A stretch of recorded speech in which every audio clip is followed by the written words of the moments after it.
നമ്മൾ ആഗ്രഹിക്കുകയും പ്രാർത്ഥിക്കുകയും പോലെ ഈ ദേശത്ത് അവിടുത്തെ മാറ്റമില്ലാത്ത സുവിശേഷ സന്ദേശം അറിയിക്കുവാൻ കോണം വലിയവനായ ദൈവം നമ്മളെ സഹായിച്ചു. അതോർത്ത് എല്ലാ മഹത്വവും ദൈവത്തിന് കരയേറ്റുന്നു. കടന്നു വന്ന ഏവർക്കും കർത്താവായ യേശു ക്രിസ്തുവിന്റെ നാമത്തിലുള്ള സ്നേഹ വന്ദനം അറിയിച്ചു കൊള്ളുന്നു. പ്രിയ ദേശനിവാസികൾ, ചുറ്റുപാടുള്ളവർക്ക് ഏവർക്കും ഞങ്ങൾ ഈ സഭയുടെ ഭവനാങ്കണത്തിലേക്ക് കടന്നു വന്ന് ഇരിക്കണമെന്ന് ഞങ്ങൾ പ്രത്യേകിച്ച് നിങ്ങളെ ക്ഷണിച്ചു കൊള്ളുന്നു. അതുപോലെ ഇപ്പോൾ ഈ ഗാന ശുശ്രൂഷ ഇവിടെ പ്രാർത്ഥിച്ച് ആരംഭിക്കുവാൻ പോവുകയാണ്. അതിനായിട്ട് തൃപ്പൂണിത്ത് നിന്ന് കടന്നു വന്നിരിക്കുന്ന സോരം പി ടി തങ്കച്ചൻ പ്രാർത്ഥിച്ച് ഈ ഗാന ശുശ്രൂഷ ഇവിടെ ഇപ്പം ആരംഭിക്കും.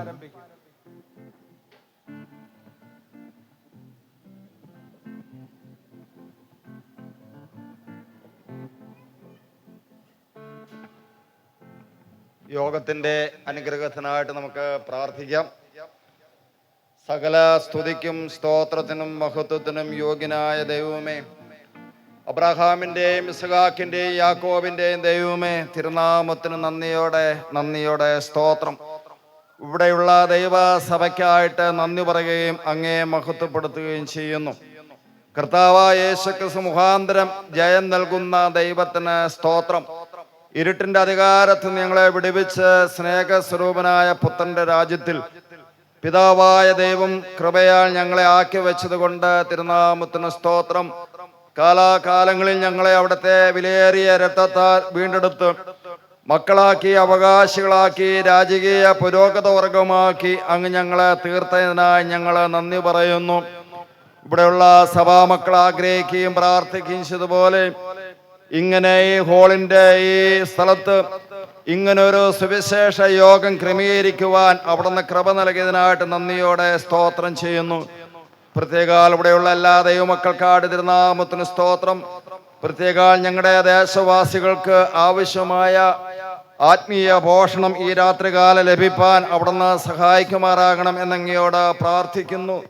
കർത്താവെ, ഞങ്ങളുടെ ദേശത്തുള്ള ഞങ്ങളുടെ പ്രിയപ്പെട്ടവർ മാനസാന്തരപ്പെടുവാനും യേശുവിനെ രക്ഷിതാവായ കർത്താവായ ഹൃദയത്തിൽ സ്വീകരിച്ച് യേശുക്രിസ്തുവിന്റെ രണ്ടാമത്തെ വരവിന് വേണ്ടി എത്രയും വേഗം ഒരുങ്ങുവാൻ, അതിനാവശ്യമായ ആത്മീയ സന്ദേശം നൽകുവാൻ അവിടുത്തെ ദാസനെ ഞങ്ങളുടെ മധ്യത്തിലേക്ക് അയച്ചിട്ടുള്ളത് കൊണ്ടും തിരുനാമത്തിന് സ്തോത്രം.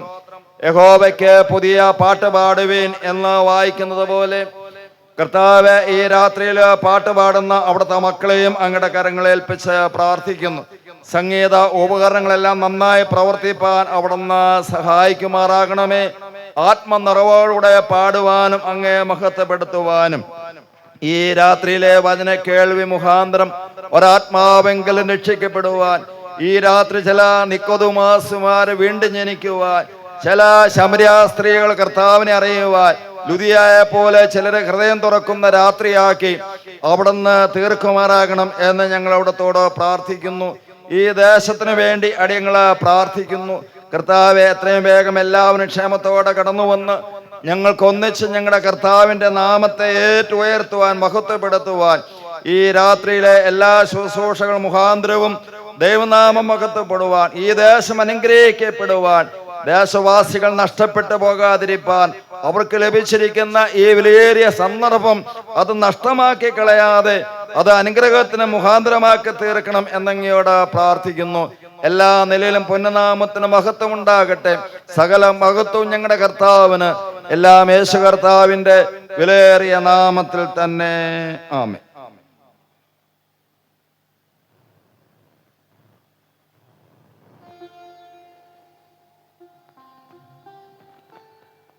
കർത്താവിൻ്റെ അതിപരിശുദ്ധമായ നാമം വീണ്ടും മഹത്വപ്പെടുമാറാകട്ടെ. നാം പ്രാർത്ഥിക്കുകയും ആഗ്രഹിക്കുകയും ചെയ്തതുപോലെ ഇവിടെ വെച്ച് നടത്തപ്പെടുന്ന സുവിശേഷ യോഗത്തിൻ്റെ പ്രാരംഭ രാത്രിയിലേക്ക് സർവ്വകൃപാലുവായ ദൈവം നമ്മെ കൂട്ടിവരുത്തി. അതോർത്ത് ദൈവത്തിന് സ്തോത്രം ചെയ്യുന്നു. നാം ഗാനങ്ങൾ കേൾക്കുവാനായി ദൈവസന്നിധിയിലായിരിക്കുകയാണല്ലോ. സ്വർഗത്തിലെ ദൈവം വളരെ മനോഹരമായ ഒരു മ്യൂസിക് ടീമിനെ നമുക്ക് നൽകുവാനിടയായി തീർന്നു. അതോർത്ത് ദൈവത്തിന് സ്തോത്രം ചെയ്യുന്നു. നാം ദൈവസന്നിധിയിലേക്ക് ഒന്നിച്ചു കൂടി വരുമ്പോൾ നമുക്ക് ആദ്യം തന്നെ ഓർക്കുവാനുള്ളത് ദൈവം ചെയ്ത നന്മയാണ്. സ്വർഗത്തിലെ ദൈവം നമ്മെ സ്നേഹിക്കുവാനിടയായി തീർന്നു. അവൻ നമ്മെ വിളിച്ചു, വേർതിരിച്ചു, അവൻ്റെ നാമത്തിൻ്റെ മഹത്വത്തിനായി നമ്മെ ആക്കി വെച്ചിരിക്കുകയാണ്. അതുകൊണ്ട് തന്നെ നാം ദൈവസന്നയിലായിരിക്കുമ്പോൾ ആദ്യം തന്നെ നമ്മുടെ കർത്താവിന് സ്തോത്രം ചെയ്യുന്ന, നമ്മുടെ കർത്താവിന് മഹത്വം കരേറ്റുന്ന അനുഗ്രഹീതമായ ഒരു ഗാനത്തോടു കൂടി നമുക്ക് ആരംഭിക്കാം. അതിനായി കർത്താവിൻ്റെ ദാസൻ ബോസ് അവറിനെ അതിനായിട്ട് ക്ഷണിക്കാം.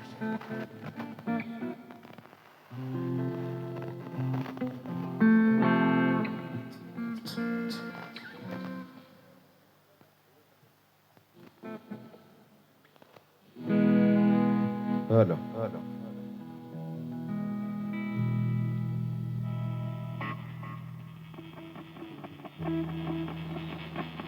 ഹലോ ചെയ്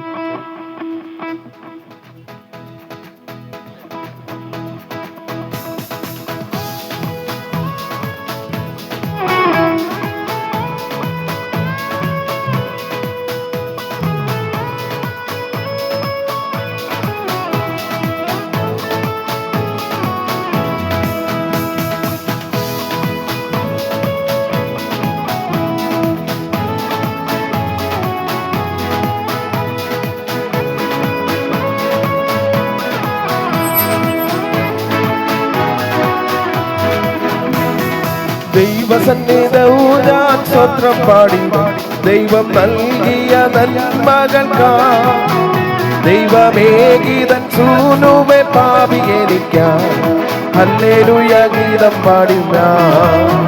ദൈവമേകിതൻ സൂനുവെ പാപി എനിക്കായി ഹല്ലേലൂയ ഗീതം പാടും ഞാൻ.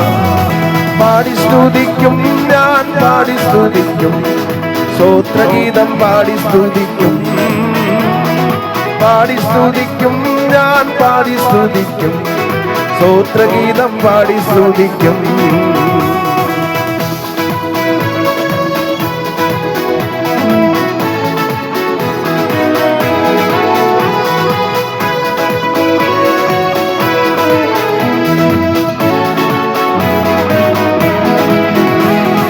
അന്ധകാരമെന്നന്തരംഗത്തെ ബന്ധനം ചെയ്തടിമയാക്കി, അന്ധകാരമെന്നന്തരംഗത്തെ ബന്ധനം ചെയ്തടിമയാക്കി, ബന്ധുരാഭനം സ്വന്തം പുത്രനാ ബന്ധനങ്ങൾ അഴിച്ചുവല്ലോ, ബന്ധുരാഭനം സ്വന്തം പുത്രനാ ബന്ധനങ്ങൾ അഴിച്ചുവല്ലോ. പാടി സ്തുതിക്കും ഞാൻ, പാടി സ്തുതിക്കും, സ്തോത്രഗീതം പാടി സ്തുതിക്കും, പാടി സ്തുതിക്കും ഞാൻ, പാടി സ്തുതിക്കും, സ്തോത്രഗീതം പാടി സ്തുതിക്കും.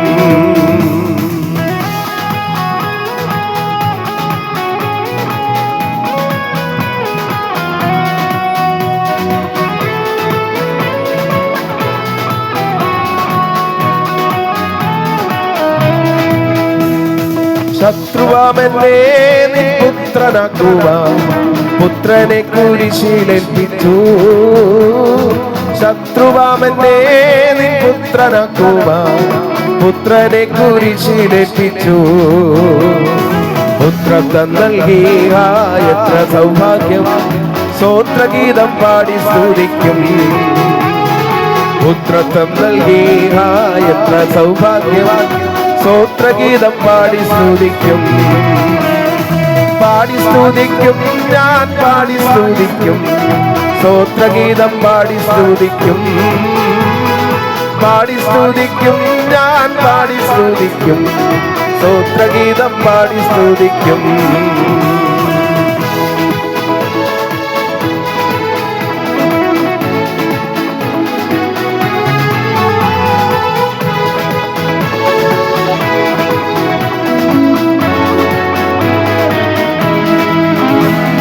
വിളിച്ചു എന്നെ വെളിച്ചമാക്കി, വിളിച്ചവനായി ശോഭിപ്പാൻ, വിളിച്ചു എന്നെ വെളിച്ചമാക്കി, വിളിച്ചവനായി ശോഭിപ്പാൻ. ഒളി വിതറും നൽ തെളിവചനം എളിയവനെന്നും ഘോഷിക്കും, ഒളി വിതറും നൽ തെളിവചനം എളിയവനെന്നും ഘോഷിക്കും. പാടി സ്തുതിക്കും ഞാൻ, പാടി സ്തുതിക്കും, സ്തോത്രഗീതം പാടി സ്തുതിക്കും, പാടി സ്തുതിക്കും, ഞാൻ പാടി സ്തുതിക്കും, സ്തോത്രഗീതം പാടി സ്തുതിക്കും.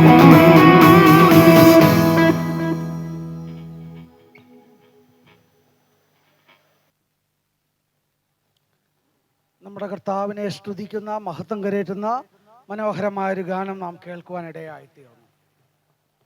നമുക്കറിയാം, ദൈവം മനുഷ്യനോട് കാണിച്ചിരിക്കുന്ന സ്നേഹത്തിൻ്റെ വലിപ്പം അത് ഈ ആയുസ് മുഴുവനും വർണ്ണിച്ചാലും തീരുന്നതല്ല. അതിൻ്റെ ആഴം, നീളം, വീതി, ഉയരം അതൊന്നും നമുക്ക് അതിൻ്റെ ആ അളവിൽ തന്നെ നമുക്ക് ഗ്രഹിക്കുവാൻ ഈ ആയുസ്സിൽ സാധിക്കുകയുമില്ല. നമുക്കറിയാം, നമ്മുടെ കർത്താവ് ഉന്നതനാണ്. അവൻ സ്വർഗത്തെക്കാളും ഉന്നതനാണ്. ആ ഉന്നതനായ ദൈവത്തിൻ്റെ സ്നേഹത്തിന് അത്രമാത്രം വലിപ്പമുണ്ട് എന്ന് നമുക്ക് ഏവർക്കും അറിയാം. അങ്ങനെയെങ്കിൽ ആ സ്നേഹം തൻ്റെ പുത്രനായ യേശു ക്രിസ്തുവിലൂടെ ദൈവം ലോകത്തിന് വെളിപ്പെടുത്തി. നമ്മുടെ ആത്മീയ ഗീതങ്ങളിൽ 286 ഗാനം ഇങ്ങനെ കാണാൻ സാധിക്കും: ഉന്നതനാമൻ ദൈവമേ, മന്നിതിൻ സ്ഥാപനത്തിന് മുന്നമേ എന്നെ കണ്ടിതോ ഉന്നതനായ ക്രിസ്തുവേശുവിൽ. നമ്മുടെ കർത്താവായ യേശു ക്രിസ്തുവിൽ മന്നിതിൻ സ്ഥാപനത്തിന് മുൻപേ തന്നെ സ്വർഗത്തിലെ ദൈവം നമ്മെ കാണുവാൻ ഇടയായി തീർന്നു. ഇത് അത്ഭുതകരമായ സ്നേഹമാണ്. ആ സ്നേഹത്തെ വർണ്ണിക്കുന്ന വളരെ മനോഹരമായ ഒരു ഗാനം ഇപ്പോൾ ഗായക സംഘം നമുക്കായി ആലപിക്കുന്നു.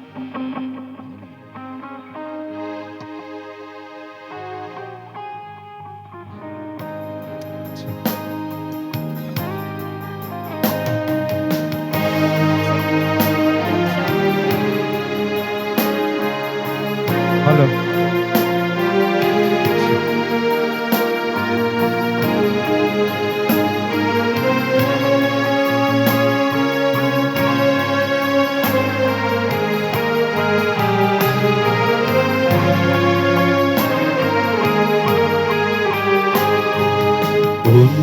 ഉന്നതനാമൻ ദൈവമേ, മന്നിതിൻ സ്ഥാപനത്തിനും മുന്നമേ എന്നെ കണ്ടിതോ നന്നവനേശുനാഥനിൽ അത്ഭുത സ്നേഹമേ, എന്നെന്നും പാടും ഞാൻ എന്നെ വീണ്ടെടുത്തതാ. അത്ഭുത സ്നേഹമേ, അത്ഭുത സ്നേഹമേ.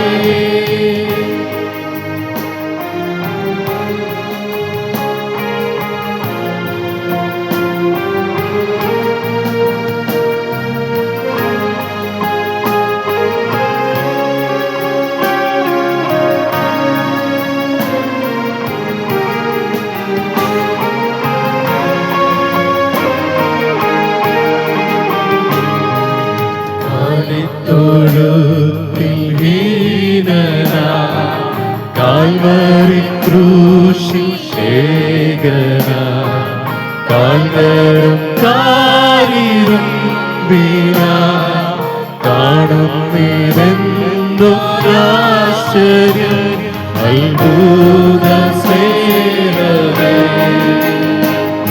എന്നെന്നും പാടും ഞാൻ എന്നെ വീണ്ടെടുത്തതാ. അത്ഭുത സ്നേഹമേ, അത്ഭുത സ്നേഹമേ.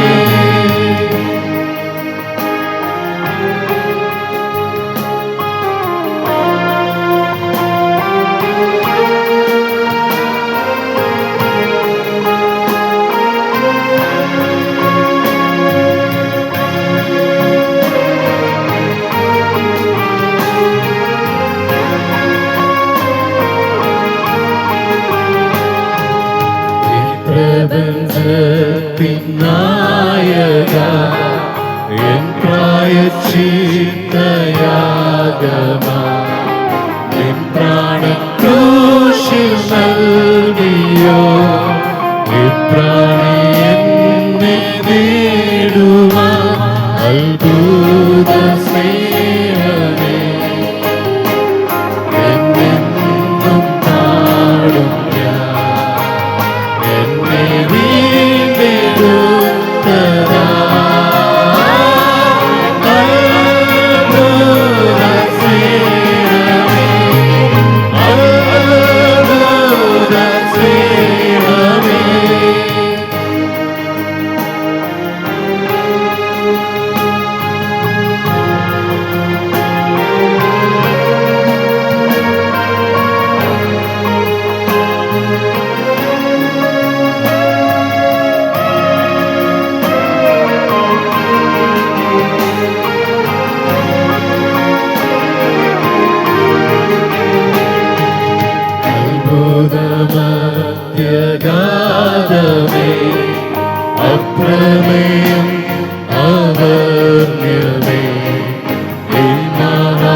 പാട്ടുകാരനോട് ചേർന്ന് നാമും പറയുകയായിരുന്നു, അല്ലെങ്കിൽ പാടുകയായിരുന്നു, എന്നെ വീണ്ടെടുത്തതാണ് അത്ഭുതകരമായ സ്നേഹം.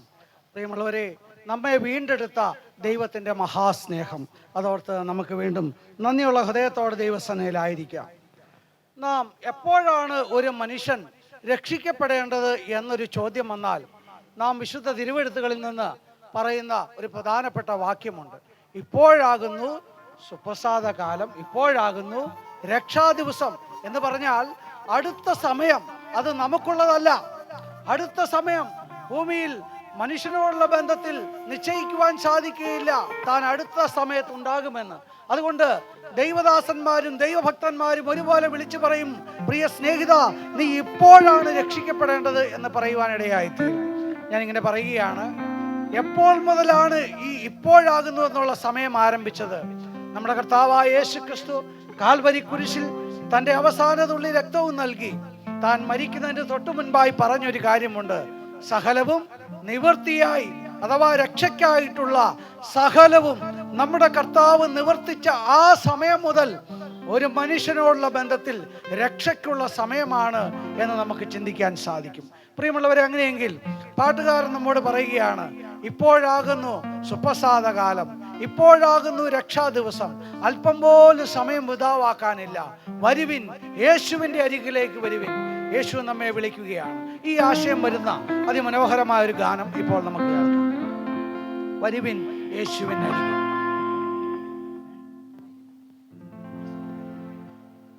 വരുവിൻ, ഈ നല്ല സമയം വൃഥാവാക്കാൻ.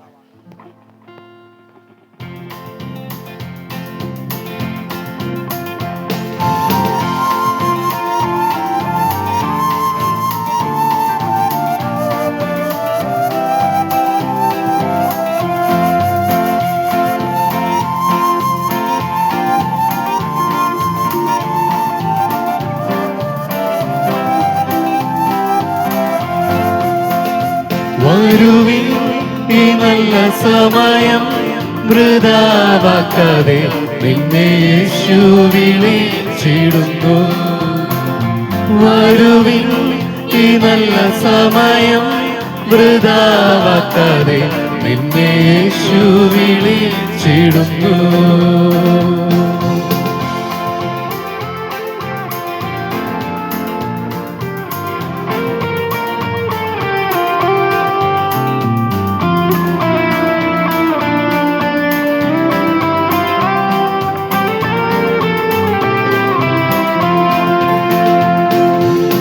ഭൂതലവാസം കണ്ണുനീരിൽ ഭാരത്തോടെ നീ കഴിക്കുകയോ? ഭൂതലവാസം കണ്ണുനീരിൽ ഭാരത്തോടെ നീ കഴിക്കുകയോ? വന്നുടൻ പാദം നേടിടുക, വിണ്ണതിൽ നിന്നെ ചേർത്തിടുമേ. വന്നുടൻ പാദം നേടിടുക, വിണ്ണതിൽ നിന്നെ ചേർത്തിടുമേ. വരുവിൻ, ഈ നല്ല സമയം വൃഥാവാക്കാതെ നിന്നെ യേശു വിളിച്ചിടുന്നു.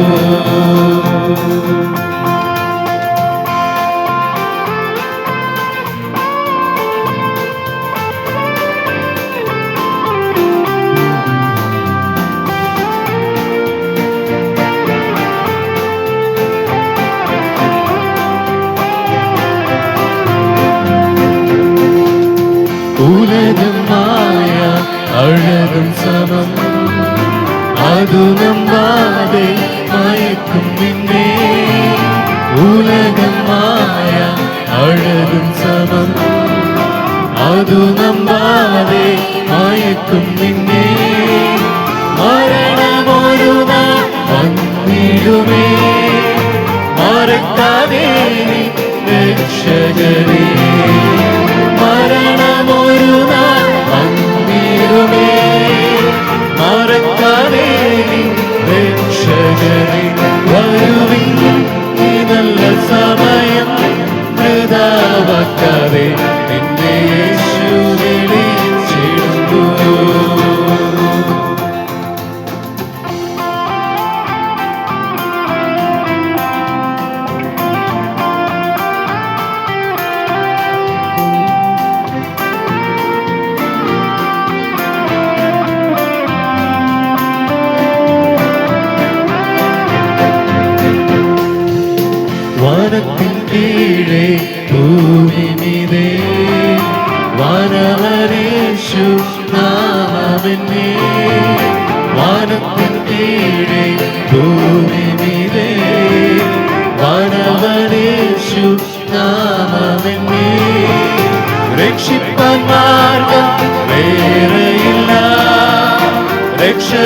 യേശു താൻ വഴി.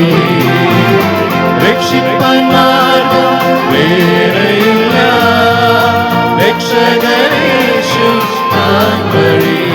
വരുവിൻ, ഈ നല്ല സമയം വൃഥാവാക്കാതെ നിന്നെ യേശു വിളിച്ചിടുന്നു.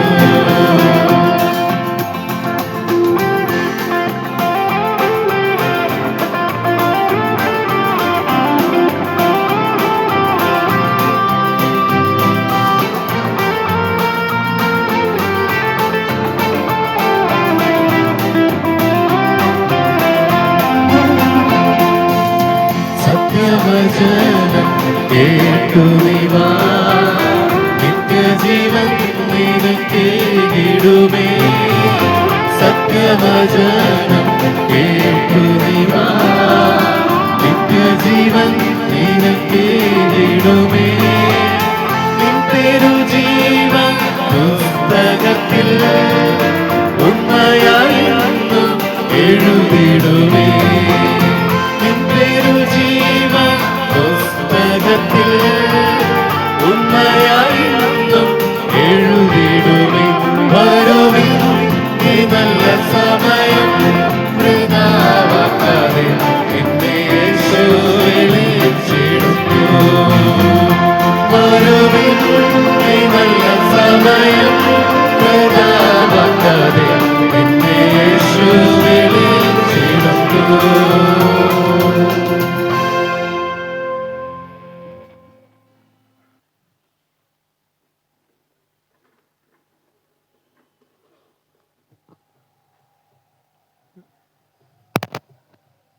വീണ്ടും വരുന്ന കർത്താവായ യേശു ക്രിസ്തുവിന്റെ വിലയേറിയ നാമം മഹത്വപ്പെടുമാറാകട്ടെ.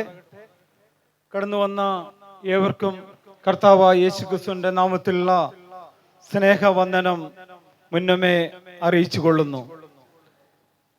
മനുഷ്യന്റെ രണ്ട് ചോദ്യമാണ്: മനുഷ്യൻ മരിച്ചാൽ ഉയർക്കുമോ? രണ്ടാമത്തത്, ക്രൈസ്തവ ലോകവും ഇന്ന് ചോദിക്കുന്നു, കർത്താവ് വീണ്ടും വരുമോ?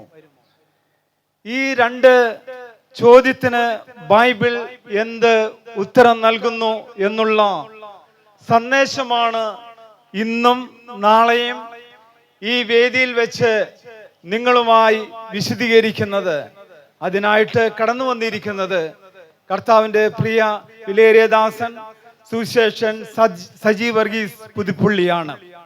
വ്യക്തമായിട്ട് ഈ സന്ദേശം ഈ ദേശത്തോട് അറിയിക്കുക എന്നുള്ളതാണ് ഈ യോഗത്തിന്റെ ഏറ്റവും പരമപ്രധാനമായ ലക്ഷ്യമെന്നുള്ളത്. പലപ്പോഴും മനുഷ്യൻ ലക്ഷ്യം തെറ്റി യാത്രക്കാരാണ്. എന്നാൽ അതിന് അനുബന്ധിച്ച് യഥാർത്ഥ സത്യത്തിലേക്ക് മനുഷ്യൻ കടന്നു വരിക എന്നുള്ളതാണ് ഞങ്ങൾ ആഗ്രഹിക്കുന്നത്. അവിടെയാണ് ദൈവം നിങ്ങളെക്കുറിച്ചും ആഗ്രഹിക്കുന്ന കാര്യം. അതുകൊണ്ട് ഇന്നും നാളെയും നടക്കുന്ന ഈ സുവിശേഷ പ്രഭാഷണത്തിലേക്ക് ഈ ദേശനിവാസികളായ ഏവരെയും ഞങ്ങൾ സ്നേഹപൂർവ്വം ക്ഷണിച്ചുകൊള്ളുന്നു. അവിടെ ജാതിയോ മതമോ വർഗമോ വർണ്ണമോ ഒന്നുമില്ല. നിങ്ങളേവരെയും കർത്താവ് സ്നേഹിക്കുന്നു. അതുകൊണ്ട് ഈ യോഗത്തിലേക്ക് നാളെയും 6:30 തൊട്ട് ഈ ഇവിടെ വെച്ച് നടക്കുന്ന യോഗത്തിലേക്ക് ഏവരെയും ഞങ്ങൾ സാദരപൂർവ്വം ക്ഷണിച്ചുകൊള്ളുന്നു. അതുകൊണ്ട് ഇന്നത്തെ യോഗത്തിന് അനുഗ്രഹത്തിന് വേണ്ടി രണ്ടുപേർ പ്രാർത്ഥിക്കുന്നതായിരിക്കും. അതിനു മുമ്പായിട്ട് ഇവിടെ ഒരുക്കിയിരിക്കുന്ന കസേരയിലേക്ക് ജോസേട്ടനും കുഞ്ഞേട്ടനും കടന്നു, അതുപോലെ തന്നെ സുവിശേഷൻ സജി വർഗീസും കടന്നു വന്നിരിക്കുവാൻ ആഗ്രഹിക്കുന്നു.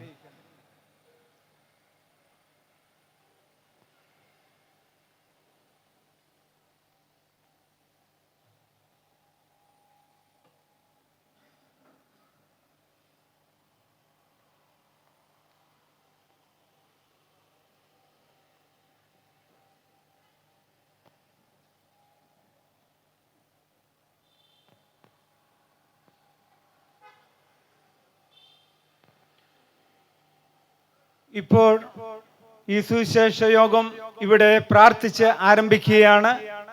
അതിനായി ആദ്യം തൃപ്പൂണിത്തുറയിൽ നിന്ന് കടന്നു വന്നിരിക്കുന്ന പ്രിയ മത്തായി സോറിനും തുടർന്ന് ഈ സഭയിലെ സോറൻ വി വി ജോസും ഈ യോഗം ഇവിടെ ഇപ്പോൾ പ്രാർത്ഥിച്ച് ആരംഭിക്കുന്നതായിരിക്കും. അതിന് ശേഷം പ്രിയദാസിലൂടെ വിലയേറിയ സന്ദേശം നമുക്ക് ശ്രവിക്കാവുന്നതാണ്. അവസാനം ഈ സഭയിലെ മുഖ്യനായ സോറൻ പ്രിയം ജോസഫ് പ്രാർത്ഥിച്ച് ഈ ആശീർവാദം പറഞ്ഞ് ശുശ്രൂഷ അവസാനിക്കുന്നു ആയിരിക്കും. പ്രിയപ്പെട്ടവരെ, അതിന് ശുശ്രൂഷയ്ക്കായി പ്രിയപ്പെട്ടവരെ ക്ഷണിച്ചുകൊള്ളുന്നു.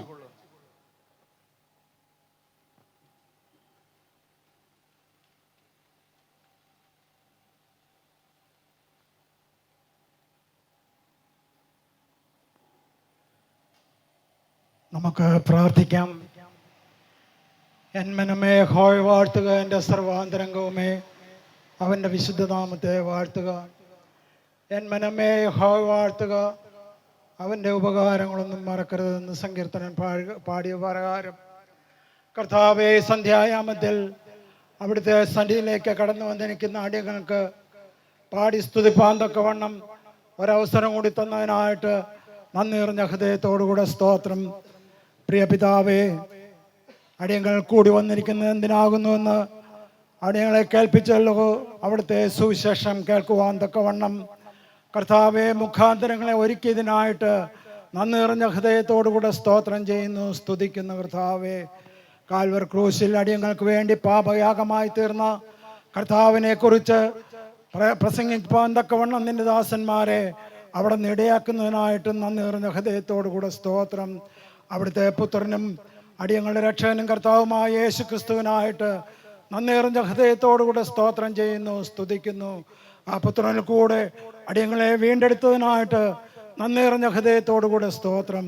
കർത്താവെ, നിന്നെ അറിയാത്തവരായിട്ടുള്ളവരുണ്ടല്ലോ കർത്താവെ, അനേകർ ഇത് കേൾക്കുന്നതായിട്ടുള്ള സ്ഥലത്തിരുന്നു കൊണ്ട് സശ്രദ്ധം കേൾക്കുവാൻ തക്കവണ്ണം നിന്റെ മക്കളെ ഓരോരുത്തരെയും അവിടെ ഇടയാക്കണമേ. ചുറ്റുപാടുമുള്ള ഭവനങ്ങളെ അവിടുത്തെ കരങ്ങളിലേക്ക് അടിയങ്ങൾ പരമേൽപ്പിക്കുന്ന കർത്താവെ, അവർ ശ്രദ്ധയോടുകൂടെ അവിടുത്തെ വചനം സുവിശേഷം കേൾക്കുവാൻ തക്കവണ്ണം ഈ രാത്രികാലം മുഖാന്തരങ്ങളെ ഒരുക്കിയതിനായിട്ട് നന്ദി നിറഞ്ഞ ഹൃദയത്തോടുകൂടെ സ്തോത്രം. സംസാരിക്കുന്നതായിട്ടുള്ള സജീവനെ ആയിട്ട് സ്തോത്രം ചെയ്യുന്നു. പ്രിയദാസനെ തക്ക സമയത്ത് ഇവിടെ എത്തിച്ചേരുവാൻ തക്കവണ്ണം അവിടെ ഇടയാക്കിയതിനായിട്ട് നന്ദി നിറഞ്ഞ ഹൃദയത്തോടുകൂടെ സ്തോത്രം. പ്രിയദാസനെ കൂടെ അടിയങ്ങൾക്ക് വേണ്ടുന്ന വചനം ഇന്ന് വിഭാഗിച്ച് തരുവാൻ തക്കവണ്ണം സ്വർഗീയ കൃപകൾ അവിടെ നിന്ന് തരണമേ എന്ന് പ്രത്യേകാൽ പ്രാർത്ഥിക്കുന്നു. അവിടുത്തെ കൃപ കൊണ്ട് അടിയങ്ങളെ നിറയ്ക്കണമേ എന്ന് പ്രത്യേകാൽ പ്രാർത്ഥിക്കുന്നു. കൂടി വന്നിരിക്കുന്ന ജനത്തിനായിട്ട് നന്ദി നിറഞ്ഞ ഹൃദയത്തോടെ സ്തോത്രം. കൂടി വരുവാനായിട്ട് ആരെങ്കിലും വഴിയുണ്ടെങ്കിൽ അവരെയും തക്ക സമയത്ത് കൂട്ടിവരുത്തുവാൻ തക്കവണ്ണം അവിടെ നിന്ന് ഇടയാക്കി തീർക്കണമേ എന്ന് പ്രത്യേകാൽ പ്രാർത്ഥിക്കുന്നു. അനുഗ്രഹത്തിൻ്റെ ഒരു ദിവസമായി തീരുവാൻ തക്കവണ്ണം ഈ ദിവസം മുഖാന്തരമാക്കണമേ എന്ന് പ്രത്യേകാൽ പ്രാർത്ഥിക്കുന്നു. പ്രാർത്ഥന കേട്ടതിനായിട്ട് സ്തോത്രം. മാനവും മഹത്വവും എല്ലാം തൃപ്പാദത്തിലേക്ക് പരമേൽപ്പിക്കുന്നു. സകലവും ഞങ്ങൾക്ക് വേണ്ടി കാൽവരി ക്രൂശിൽ പരമയാഗമായി തീർന്ന യേശു കർത്താവിൻ്റെ വിലയേറിയ നാമത്തിൽ അപേക്ഷിക്കുന്നു. ദയവുണ്ടായി കേൾക്കുമാറാകണമേ.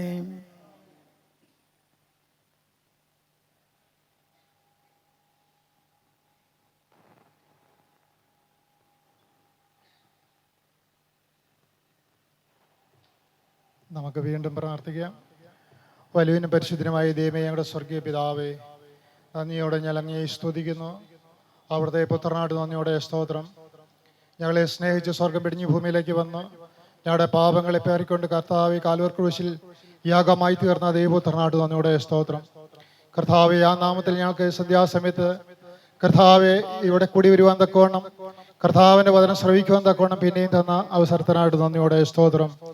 ക്രൂശിന്റെ വചനം നശിച്ചു പോകുന്നവർക്ക് ഭോഷത്വമാണ്, രക്ഷിക്കപ്പെടുന്ന നമുക്കും അത് ദൈവശക്തിയാകുന്നു. കർത്താവ്, ഇന്നും രാത്രികാലം കർത്താവെ ക്രൂശിന്റെ വചനം ചൈസ്തരം മുഴങ്ങിക്കേൾക്കുവാൻ തക്കവണ്ണം ഈ ദേശത്തോട് കർത്താവെ ആ സന്ദേശം അതേ സവിസ്തരം വിളിച്ചറിയിക്കുവാൻ തക്കവണ്ണം നിന്റെ ദാസമുഖാന്തരം ഇടയാക്കണമെന്ന് പ്രാർത്ഥിക്കുന്നു.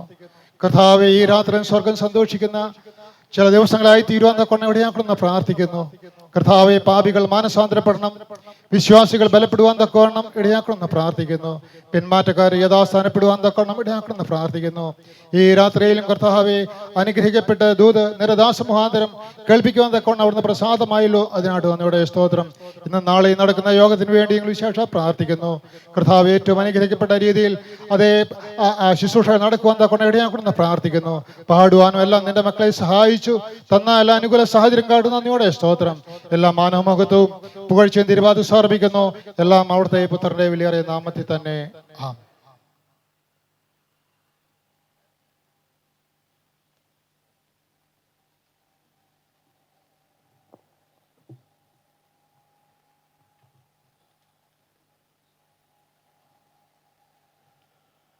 ദൈവനാമത്തിന് മഹത്വം അർപ്പിക്കുന്നു. ഇന്നും നാളെയുമായി ഇവിടെയുള്ള ദൈവജനം സഭ കർത്താവിൽ ആശ്രയിച്ച് ക്രമീകരിച്ചിട്ടുള്ള ഈ വിശേഷാൽ യോഗങ്ങളുടെ പ്രാരംഭരാത്രി കടന്നു വന്നിട്ടുള്ള എല്ലാ പ്രിയപ്പെട്ടവർക്കും ഒരുപക്ഷെ ശബ്ദപരിധിയിൽ സ്വഭവനങ്ങളിലും മറ്റുമായി ഈ വാക്കുകളെ കേൾക്കുന്ന ഞങ്ങളുടെ ചില പ്രിയപ്പെട്ടവരും ഉണ്ട് എന്ന് കരുതുന്നു. എല്ലാവർക്കും ലോകരക്ഷിതാവായ കർത്താവായ യേശു ക്രിസ്തുവിൻ്റെ ധന്യനാമത്തിൽ സ്നേഹവന്ദനങ്ങൾ ഞാനും അറിയിക്കട്ടെ. പ്രാരംഭത്തിൽ ഇവിടെ ഓർപ്പിച്ചു, നൂറ്റാണ്ടുകളായി മനുഷ്യർ ചോദിച്ചുകൊണ്ടിരിക്കുന്ന നിരവധി ചോദ്യങ്ങളിൽ വളരെ പ്രധാനപ്പെട്ട 2 ചോദ്യങ്ങൾ.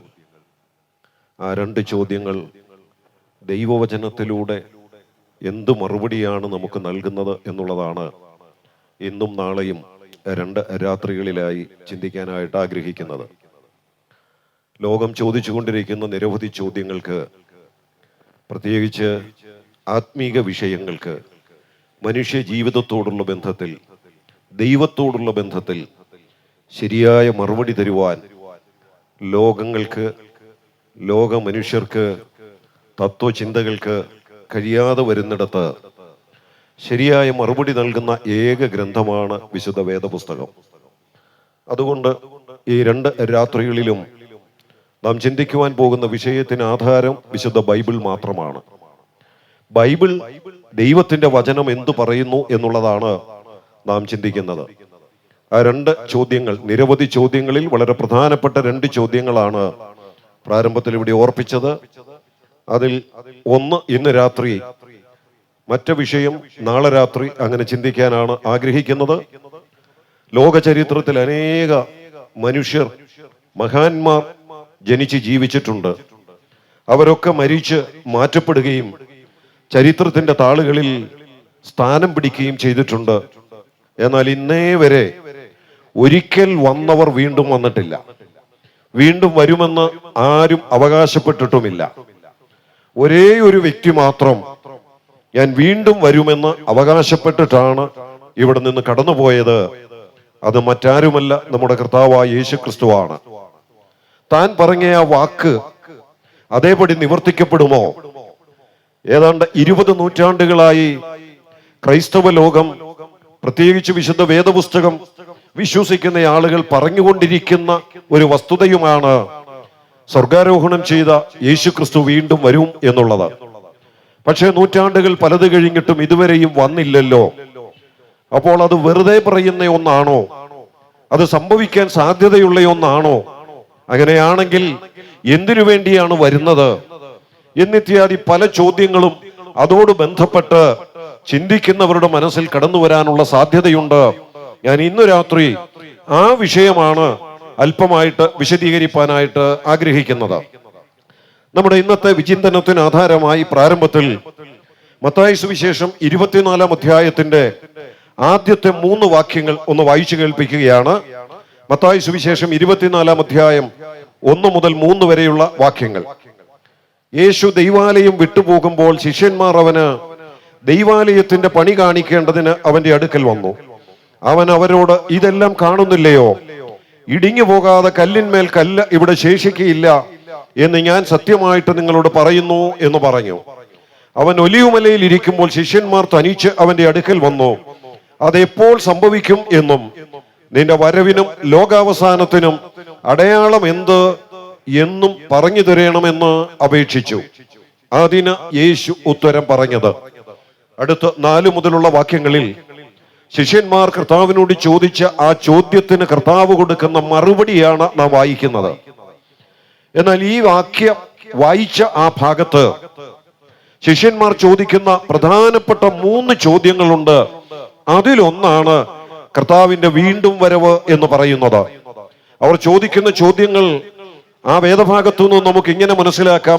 ഒന്ന്, യെരൂശലേമിന്റെ അഭിമാന വിഷയമായ ദേവാലയം അത് കല്ലിന്മേൽ കല്ല് ശേഷിക്കാതെ ഇടിഞ്ഞു പോകും എന്ന് കർത്താവ് പറഞ്ഞപ്പോൾ ആ ശിഷ്യന്മാർ കർത്താവിനോട് ചോദിക്കുന്നു, അത് എപ്പോഴാണ് സംഭവിക്കാൻ പോകുന്നത് എന്ന് പറഞ്ഞാൽ യെരൂശലേമിന്റെയും യെരൂശലേം ദേവാലയത്തിന്റെയും നാശം എപ്പോൾ സംഭവിക്കും എന്നാണ് അവർ ചോദിച്ചത്. രണ്ടാമത്തെ ചോദ്യം അതിന്റെ താഴെ നമ്മൾ വായിച്ചു, നിന്റെ വരവിന്റെ അടയാളം എന്ത്? മൂന്നാമത്തെ ചോദ്യം, ലോകാവസാനത്തിന്റെ അടയാളം എന്ത്? എന്നിങ്ങനെ 3 പ്രധാനപ്പെട്ട ചോദ്യങ്ങൾ കർത്താവ് തന്റെ ശിഷ്യന്മാർ കർത്താവിനോട് ചോദിച്ചപ്പോൾ കർത്താവ് കൊടുക്കുന്ന മറുപടിയാണ് താഴെയുള്ള വാക്യങ്ങളിൽ നമുക്ക് കാണാനായിട്ട് കഴിയുന്നത്. ഇതേ വസ്തുത മത്തായി സുവിശേഷം 24-ാം അധ്യായത്തിൽ നാം വായിച്ചെങ്കിൽ മുൻപോട്ടുള്ള സുവിശേഷങ്ങളിലും രേഖപ്പെടുത്തിയിട്ടുണ്ട്. മർക്കോസിന്റെ സുവിശേഷം 13-ാം അധ്യായത്തില്, ലൂക്കോസിന്റെ സുവിശേഷം 21-ാം അധ്യായത്തില്, ഇങ്ങനെ 3 സുവിശേഷ പുസ്തകങ്ങളുടെയും ഒടുവിലത്തെ ഭാഗത്തേക്ക് വരുമ്പോൾ ഈ ചോദ്യവും അതിനുള്ള മറുപടികളും ആവർത്തിച്ചിരിക്കുന്നതാണ് നമുക്ക് കാണുവാൻ കഴിയുന്നത്. അതിൽ യെരൂശലേമിന്റെ നാശമാകട്ടെ, ലോകാവസാനമാകട്ടെ, ഇതെല്ലാം ബന്ധപ്പെട്ടിരിക്കുന്ന ഒരു യാഥാർത്ഥ്യം എന്ന് പറയുന്നത് യേശുക്രിസ്തുവിന്റെ മടങ്ങി വരവ് എന്നുള്ളതാണ്. അതുകൊണ്ട് ആ വിഷയത്തിലൂന്നിയാണ് മുൻപോട്ടുള്ള സമയം എന്നോട് പറഞ്ഞിട്ടുള്ള സമയത്തിന്റെ പരിധിക്കുള്ളിൽ വിശദീകരിക്കുവാൻ ഞാൻ കർത്താവിൽ ആഗ്രഹിക്കുന്നത്.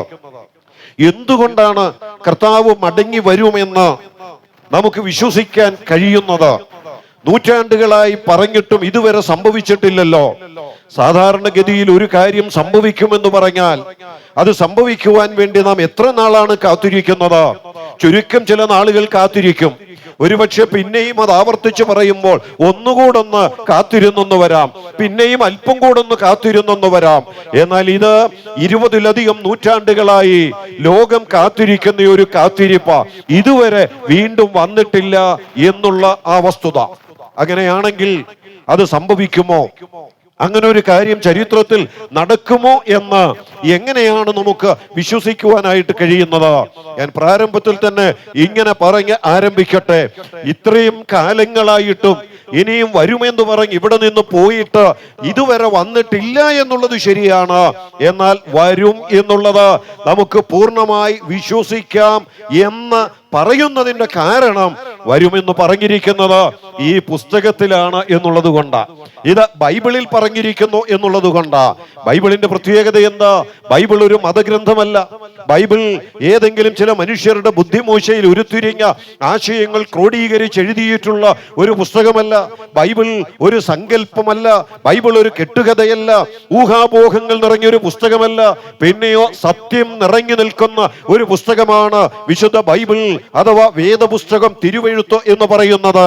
ഒന്നുകൂടെ പറഞ്ഞാൽ ഈ പുസ്തകത്തിനകത്ത് തന്നെ ഈ പുസ്തകത്തെ കുറിച്ച് ഇത് സത്യവചനമാണെന്ന് രേഖപ്പെടുത്തിയിട്ടുണ്ട്. യോഹന്നാന്റെ സുവിശേഷം 17-ാം അധ്യായത്തിൽ യേശുക്രിസ്തുവിന്റെ ശിഷ്യഗണത്തിന് വേണ്ടി പ്രാർത്ഥിക്കുന്ന ഒരു പ്രാർത്ഥനയുണ്ട്.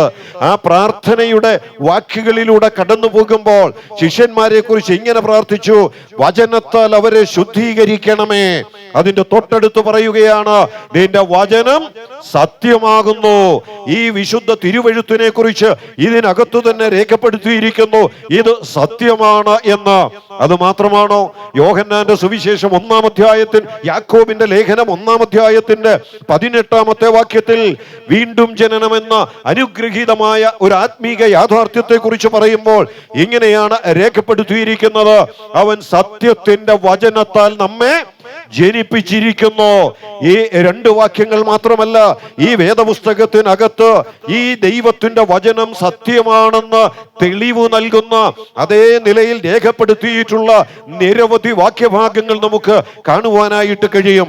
അതുകൊണ്ട് ഞാൻ ഇങ്ങനെ തന്നെ പറയട്ടെ, നമ്മുടെ കർത്താവ് വീണ്ടും വരുമെന്നുള്ളത് ഇതുവരെ വന്നില്ല എന്നുള്ള ആ യാഥാർത്ഥ്യത്തിന്റെ മുൻപിൽ നിന്നുകൊണ്ട് തന്നെ ഞാൻ എടുത്തു പറയുകയാ, വരും. എന്തുകൊണ്ടങ്ങനെ തീർത്തു പറയുവാൻ കഴിയുന്നു? ഈ പുസ്തകത്തിൽ പറഞ്ഞിട്ടുള്ളവ മുഴുവൻ സത്യമായതുകൊണ്ട്, സത്യവചനത്തിൽ അത് രേഖപ്പെടുത്തിയിരിക്കുന്നു എന്നുള്ളത് കൊണ്ട് തന്നെ. അങ്ങനെയെങ്കിൽ തിരുവെഴുത്തിൽ അത് രേഖപ്പെടുത്തിയിട്ടുണ്ടോ? അങ്ങനെ രേഖപ്പെടുത്തിയ വാക്യങ്ങൾ ഇന്ന് രാത്രി എടുത്ത് വായിച്ചു കേൾപ്പിക്കാൻ ഞാൻ ശ്രമിച്ച സമയം പോരാ പ്രിയപ്പെട്ടവരെ. വേദപുസ്തകത്തിന്റെ പഴയ നിയമത്തിന്റെ പേജുകളിൽ നോക്കിയാൽ കർത്താവിന്റെ വീണ്ടും വരവെന്നുള്ള ആ വിഷയത്തെ തന്നെ സൂചിപ്പിച്ചുകൊണ്ട് എത്രയോ പ്രവചനങ്ങളാണ് രേഖപ്പെടുത്തിയിട്ടുള്ളത്. ആ വരവിനോട് ബന്ധപ്പെട്ട് നടക്കേണ്ട സംഭവങ്ങൾ വ്യക്തമായി വിശദീകരിച്ചിട്ടുള്ള പ്രവചന പുസ്തകങ്ങൾ തന്നെ വിശുദ്ധ തിരുവെഴുത്തിലുണ്ട്. യിരെമ്യാവിന്റെ പ്രവചനമാകട്ടെ, യെഹെസ്കേൽ പ്രവചനമാകട്ടെ, പിന്നീട് അങ്ങോട്ട് കടന്നു പോകുമ്പോൾ ആമോസ്, ജോവേൽ എന്നിങ്ങനെ നിരവധി പ്രവചന പുസ്തകങ്ങളിൽ കർത്താവിന്റെ വീണ്ടും വരവെന്നുള്ള ആ വിഷയത്തിലേക്ക് വിരൽ ചൂണ്ടുന്ന നിരവധി പ്രവചന വാക്യങ്ങളാണ് രേഖപ്പെടുത്തിയിട്ടുള്ളത്. അത് പഴയ നിയമത്തിൽ യേശുക്രിസ്തു ഒന്നാമത്തെ വരവ് ഭൂമിയിലേക്ക് വരുന്നതിന് മുൻപ് തന്നെ രേഖപ്പെടുത്തിയിരിക്കുന്നു എന്നുള്ളത് എത്രയോ അത്ഭുതപ്പെടുത്തുന്ന ഒരു കാര്യമാണ്. അപ്പോൾ ഒരുപക്ഷെ സംശയം തോന്നാൽ ഒന്നാമത്തെ വരവിനെ കുറിച്ചല്ലയോ ഇത് പറഞ്ഞിട്ടുള്ളത് എന്ന്. അല്ല, ഒന്നാമത്തെ വരവിനെ കുറിച്ചും വേദപുസ്തകത്തിന്റെ തുടക്കം മുതൽ പറഞ്ഞിട്ടുണ്ട്. എന്നാൽ രണ്ടാം വരവിനെ കുറിച്ച് പറഞ്ഞിരിക്കുന്നു എന്ന് ഒന്നുകൂടെ അടിവരയിട്ട് പറയുവാൻ കഴിയുന്നത് ഒന്നാമത്തെ വരവ് സംഭവിച്ചതിന് ശേഷവും പുതിയ നിയമത്തിന്റെ പേജുകളിൽ വീണ്ടും വരുമെന്നുള്ള ആ യാഥാർത്ഥ്യത്തെ ആവർത്തിച്ച് രേഖപ്പെടുത്തിയിട്ടുണ്ട്. കർത്താവ് തന്നെ താൻ ഈ ഭൂമിയിലായിരുന്ന സമയത്ത് ഒരിക്കൽ തന്റെ ശിഷ്യന്മാരുടെ അരികെ ചെന്ന് അവരോട് ഇങ്ങനെ പറഞ്ഞു, നിങ്ങളുടെ ഹൃദയം കലങ്ങിപ്പോകരുത്. എന്തുകൊണ്ട്? അതിന്റെ വിശദീകരണം കൊടുക്കുന്ന കൂട്ടത്തിൽ പറയുകയാണ്, ഞാൻ പോയാൽ പിന്നെയും മടങ്ങി വരും. ഞാൻ ഇരിക്കുന്ന ഇടത്ത് നിങ്ങളെയും ഇരുത്തേണ്ടതിന് നിങ്ങളെ ചേർക്കുവാൻ ഞാൻ വീണ്ടും വരുമെന്ന് കർത്താവ് തന്നെ പറഞ്ഞ വാക്കുകൾ യോഹന്നാന്റെ സുവിശേഷം 14-ാം അധ്യായത്തിന്റെ പ്രാരംഭ വാക്യങ്ങളിൽ നമുക്ക് വായിക്കുവാൻ കഴിയുന്നുണ്ട്. കർത്താവ് പറഞ്ഞു എന്നുള്ളത് മാത്രമാണോ? സ്വർഗീയ ദൂതന്മാർ ആ യാഥാർത്ഥ്യം വിളിച്ചു പറഞ്ഞില്ലേ? ഒലിവുമലയുടെ മുകളിൽ നിന്ന് സ്വർഗാരോഹണം ചെയ്യുന്ന സമയത്ത് ആ കാഴ്ച കണ്ടുകൊണ്ട് നിന്ന ശിഷ്യഗണത്തോട് സ്വർഗത്തിന്റെ ദൂതന്മാർ പറഞ്ഞു, ഈ പോകുന്നവൻ പോകുന്നത് പോലെ മടങ്ങി വരും. നിങ്ങൾ കാണുന്ന കാഴ്ചയുണ്ടല്ലോ, അവൻ പോകുന്നത് പോലെ വീണ്ടും മടങ്ങി വരുമെന്ന് ആ ശിഷ്യന്മാരോട് പറഞ്ഞത് ഈ വേദപുസ്തകത്തിലെ അപ്പോസ്തല പ്രവൃത്തികളുടെ പുസ്തകം 1-ാം അധ്യായത്തിന്റെ 11-ാമത്തെ വാക്യത്തിൽ രേഖപ്പെടുത്തിയിട്ടുണ്ട്. അത് മാത്രമാണോ? പിന്നീട് അങ്ങോട്ടുള്ള ആദ്യ നൂറ്റാണ്ടിലെ പുതിയ നിയമത്തിന്റെ എഴുത്തുകാരായ അപ്പോസ്തലന്മാരെന്നോ സ്ലീഹന്മാരെന്നോ ഒക്കെ വിശേഷിപ്പിക്കപ്പെടുന്ന ദൈവത്തിന്റെ ദാസന്മാർ ആ സത്യത്തെ ആവർത്തിച്ച് രേഖപ്പെടുത്തിയിട്ടുണ്ട്. പൗലോസ് അപ്പോസ്തലന്റെ ലേഖനങ്ങളിൽ മിക്കതിലും ആ വരവിനെ കുറിച്ചുള്ള സൂചനകൾ തന്നിട്ടുണ്ട്. ഫിലിപ്പി ലേഖനം 3-ാം അധ്യായം 20-21 വാക്യങ്ങളിൽ നാം ഇപ്രകാരം വായിക്കുന്നില്ലേ, നമ്മുടെ പൗരത്വം സ്വർഗത്തിലാകുന്നു, അവിടെ നിന്ന് കർത്താവായ ക്രിസ്തുയേശു രക്ഷിതാവായി വരുമെന്ന് നാം കാത്തിരിക്കുന്നു. വീണ്ടും വരുവാൻ പോകുന്ന താൻ സ്വർഗാരോഹണം ചെയ്തതിന് ശേഷം ജീവിച്ചിരുന്ന പൗലോസ്ലീഹ കുറിച്ചു വെച്ചത് അവൻ രക്ഷിതാവായി വീണ്ടും വരുമെന്ന്. എന്തിന്? തെസലോനിക്കർക്ക് എഴുതിയ 1-ാം ലേഖനം 4-ാം അധ്യായത്തിന്റെ 16 മുതലുള്ള വാക്യങ്ങൾ വളരെ വ്യക്തമായി രേഖപ്പെടുത്തി വെച്ചിട്ടുണ്ട്. കർത്താവ് താൻ ഗംഭീരനാദത്തോടെ, പ്രധാന ദൂതന്റെ ശബ്ദത്തോടെ, ദൈവത്തിന്റെ കാഹളത്തോടെ സ്വർഗത്തിൽ നിന്ന് ഇറങ്ങി വരും. അതോട് ബന്ധപ്പെട്ട് നടക്കുന്ന സംഭവങ്ങളും അവിടെ രേഖപ്പെടുത്തിയിട്ടുണ്ട്. ദൈവം അനുവദിച്ചാൽ അത് നാളെ രാത്രി നമുക്ക് അല്പമായി ചിന്തിക്കാം. പൗലോസ് രേഖപ്പെടുത്തിയിട്ടുണ്ട്. അതുമാത്രമല്ല, പത്രോസ് ലീഹ രേഖപ്പെടുത്തിയിട്ടില്ലേ? ഞാൻ 1-2 വേദവാക്യങ്ങൾ മാത്രം പറയാം. 1 പത്രോസ് 5-ാം അധ്യായത്തിന്റെ 4-ാമത്തെ വാക്യത്തിലുണ്ട്. 1 പത്രോസ് 1-ാം അധ്യായത്തിന്റെ 13-ാമത്തെ വാക്യത്തിലുണ്ട്. യോഹന്നാൻ അപ്പോസ്തലൻ എഴുതിയ ലേഖനങ്ങളുണ്ട്. ആ ലേഖനങ്ങളിൽ 1 യോഹന്നാൻ 2-ാം അധ്യായത്തിന്റെ 28-ാമത്തെ വാക്യത്തിലുണ്ട്, 3-ാം അധ്യായത്തിന്റെ 2-ാമത്തെ വാക്യത്തിലുണ്ട്. യാക്കോബ് എഴുതിയ ലേഖനത്തില് 5-ാം അധ്യായത്തിന്റെ 7-ഉം 8-ഉം വാക്യങ്ങളിലുണ്ട്. ഞാൻ സമയ ലാഭത്തിനു വേണ്ടിയാണ് എല്ലാ വാക്യങ്ങളും എടുത്തു വായിക്കുവാൻ ശ്രമിക്കാത്തത്. ഈ വേദവാക്യങ്ങൾ വളരെ വ്യക്തമായി ഒരു പ്രത്യേക പദപ്രയോഗത്തോടു കൂടിയാണ് രേഖപ്പെടുത്തിയിട്ടുള്ളത്. അതിങ്ങനെയാണ്: അവന്റെ പ്രത്യക്ഷത എന്ന ഒരു പദമാണ്. അവൻ വീണ്ടും പ്രത്യക്ഷപ്പെടുമെന്നുള്ള, വീണ്ടും വരുമെന്നുള്ള ആ ആശയത്തെ അവന്റെ പ്രത്യക്ഷത എന്ന ആ വാക്കോടുകൂടി വിശേഷിപ്പിച്ചിരിക്കുന്ന ഏതാനും ചില വാക്യഭാഗങ്ങളാണ് ഞാനിപ്പോൾ ഇവിടെ സൂചിപ്പിച്ചത്. യൂദയുടെ ലേഖനം ഒരു ചെറിയ ലേഖനമാണ്. ആ ലേഖനത്തിൽ കാലങ്ങൾക്ക് മുൻപ് ജീവിച്ചിരുന്ന പഴയ നിയമ ഭക്തനായിരുന്ന ഹാനോക്ക് എന്നൊരു പ്രവാചകൻ പ്രവചിച്ച പ്രവചനം രേഖപ്പെടുത്തിയിട്ടുണ്ട്. യൂദയുടെ ലേഖനം ഒരൊറ്റ അധ്യായം മാത്രമുള്ള പുസ്തകമാണ്. ആ ലേഖനത്തിന്റെ 14-15 വാക്യങ്ങൾ വായിച്ചാൽ ഹാനോക്ക് നടത്തിയ പ്രവചനത്തെ കുറിച്ച് രേഖപ്പെടുത്തിയിരിക്കുന്നത് 1000 വിശുദ്ധന്മാരോടുകൂടി അവൻ വരും എന്നുള്ള ആ പ്രവചന വാക്കുകളാണ്. ഞാൻ എന്തിനാ വേഗത്തിൽ ഇത്രയും വാക്യങ്ങൾ സൂചിപ്പിച്ചതെന്നറിയാമോ?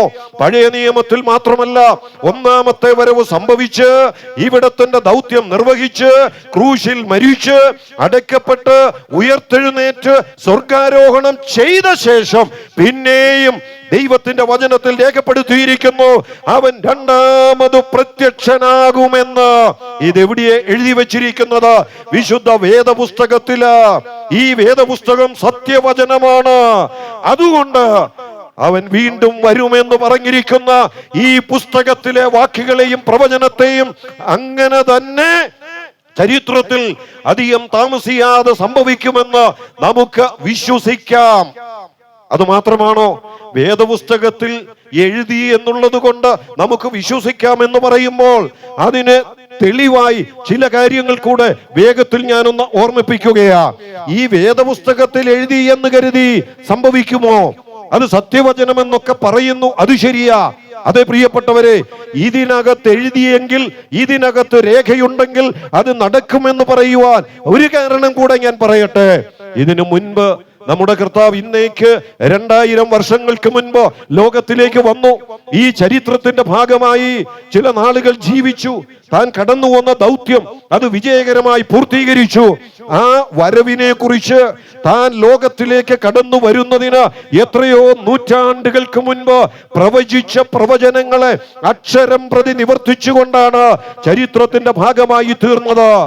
ഒന്നുകൂടെ പറഞ്ഞാൽ, 1ാമത് വന്ന വരവിനെ കുറിച്ച് മുൻകൂട്ടി കാലങ്ങൾക്ക് മുൻപ് 400, 500, 1500 വർഷങ്ങൾക്ക് മുൻപ് പ്രവചിച്ച പ്രവചനങ്ങളെ മുഴുവൻ അക്ഷരം പ്രതി നിവർത്തിച്ചുകൊണ്ടാണ്. എന്ന് പറഞ്ഞാൽ തിരുവെഴുത്തുകളിൻ പ്രകാരം ജനിച്ചവനാണ്, തിരുവെഴുത്തുകളിൻ പ്രകാരം ജീവിച്ചവനാണ്, തിരുവെഴുത്തുകളിൻ പ്രകാരം മരിച്ചവനാണ്, തിരുവെഴുത്തുകളിൻ പ്രകാരം ക്രൂശിക്കപ്പെട്ടവനാണ്, തിരുവെഴുത്തുകളിൻ പ്രകാരം ഉയർത്തെഴുന്നേറ്റവനാണ്. 1ാമത്തെ വരവിനോട് ബന്ധപ്പെട്ട് എവിടെ വരുമെന്ന്, എങ്ങനെ വരുമെന്ന് എല്ലാ വിശദീകരണങ്ങളും കൃത്യമായി കാലങ്ങൾക്ക് മുൻപ് രേഖപ്പെടുത്തി തന്ന സകല പ്രവചനങ്ങളും വള്ളി പുള്ളി തെറ്റാതെ, ഒരക്ഷരത്തിനു പോലും മാറ്റം വരാതെ അതേ നിലയിൽ നിവർത്തിക്കപ്പെട്ടു എങ്കിൽ അതേ പുസ്തകത്തിലാണ് പറയുന്നത് 2ാമതും വരും എന്ന്. 1ാമത്തെ വരവിനെ കുറിച്ച് പറഞ്ഞ പ്രവചനങ്ങളൊക്കെ സാധാരണ ഞങ്ങളുടെ നാട്ടിലൊക്കെ ഒരു പ്രയോഗം ഇങ്ങനെയുണ്ട്: കൊട്ടത്താപ്പിന് അങ്ങ് പറയുക എന്ന് പറയും. എന്ന് പറഞ്ഞാൽ അങ്ങ് പറയുക, നടന്നാ നടന്നു, ഇല്ലേ ഇല്ല. ഈ ദിവസങ്ങളിലൊക്കെ ഒത്തിരി പ്രവചനങ്ങൾ നമ്മൾ കാണുന്നുണ്ട്. ചെറിയ ചെറിയ വിഷയങ്ങളാണെങ്കിലും ഇലക്ഷനോട് ബന്ധപ്പെട്ട് ഇത്ര സീറ്റ് കിട്ടും, ഇത്ര ഭൂരിപക്ഷം കിട്ടും, ഇന്നോര് ജയിക്കും, ഇങ്ങനെ വിവിധ പ്രവചനങ്ങൾ പറയുന്നുണ്ട്. ഊഹാപോഹങ്ങൾ അങ്ങ് പറയുകയാ, ആഗ്രഹങ്ങൾ അങ്ങ് പറയുകയാ. അതിൽ ചിലതൊക്കെ സംഭവിച്ചെന്ന് വരാം, ചിലതൊക്കെ അതിനോടൊന്ന് അടുത്തു വന്നെന്ന് വരാം, എന്നാൽ ചിലത് സംഭവിക്കാതെയും പോയെന്ന് വരാം.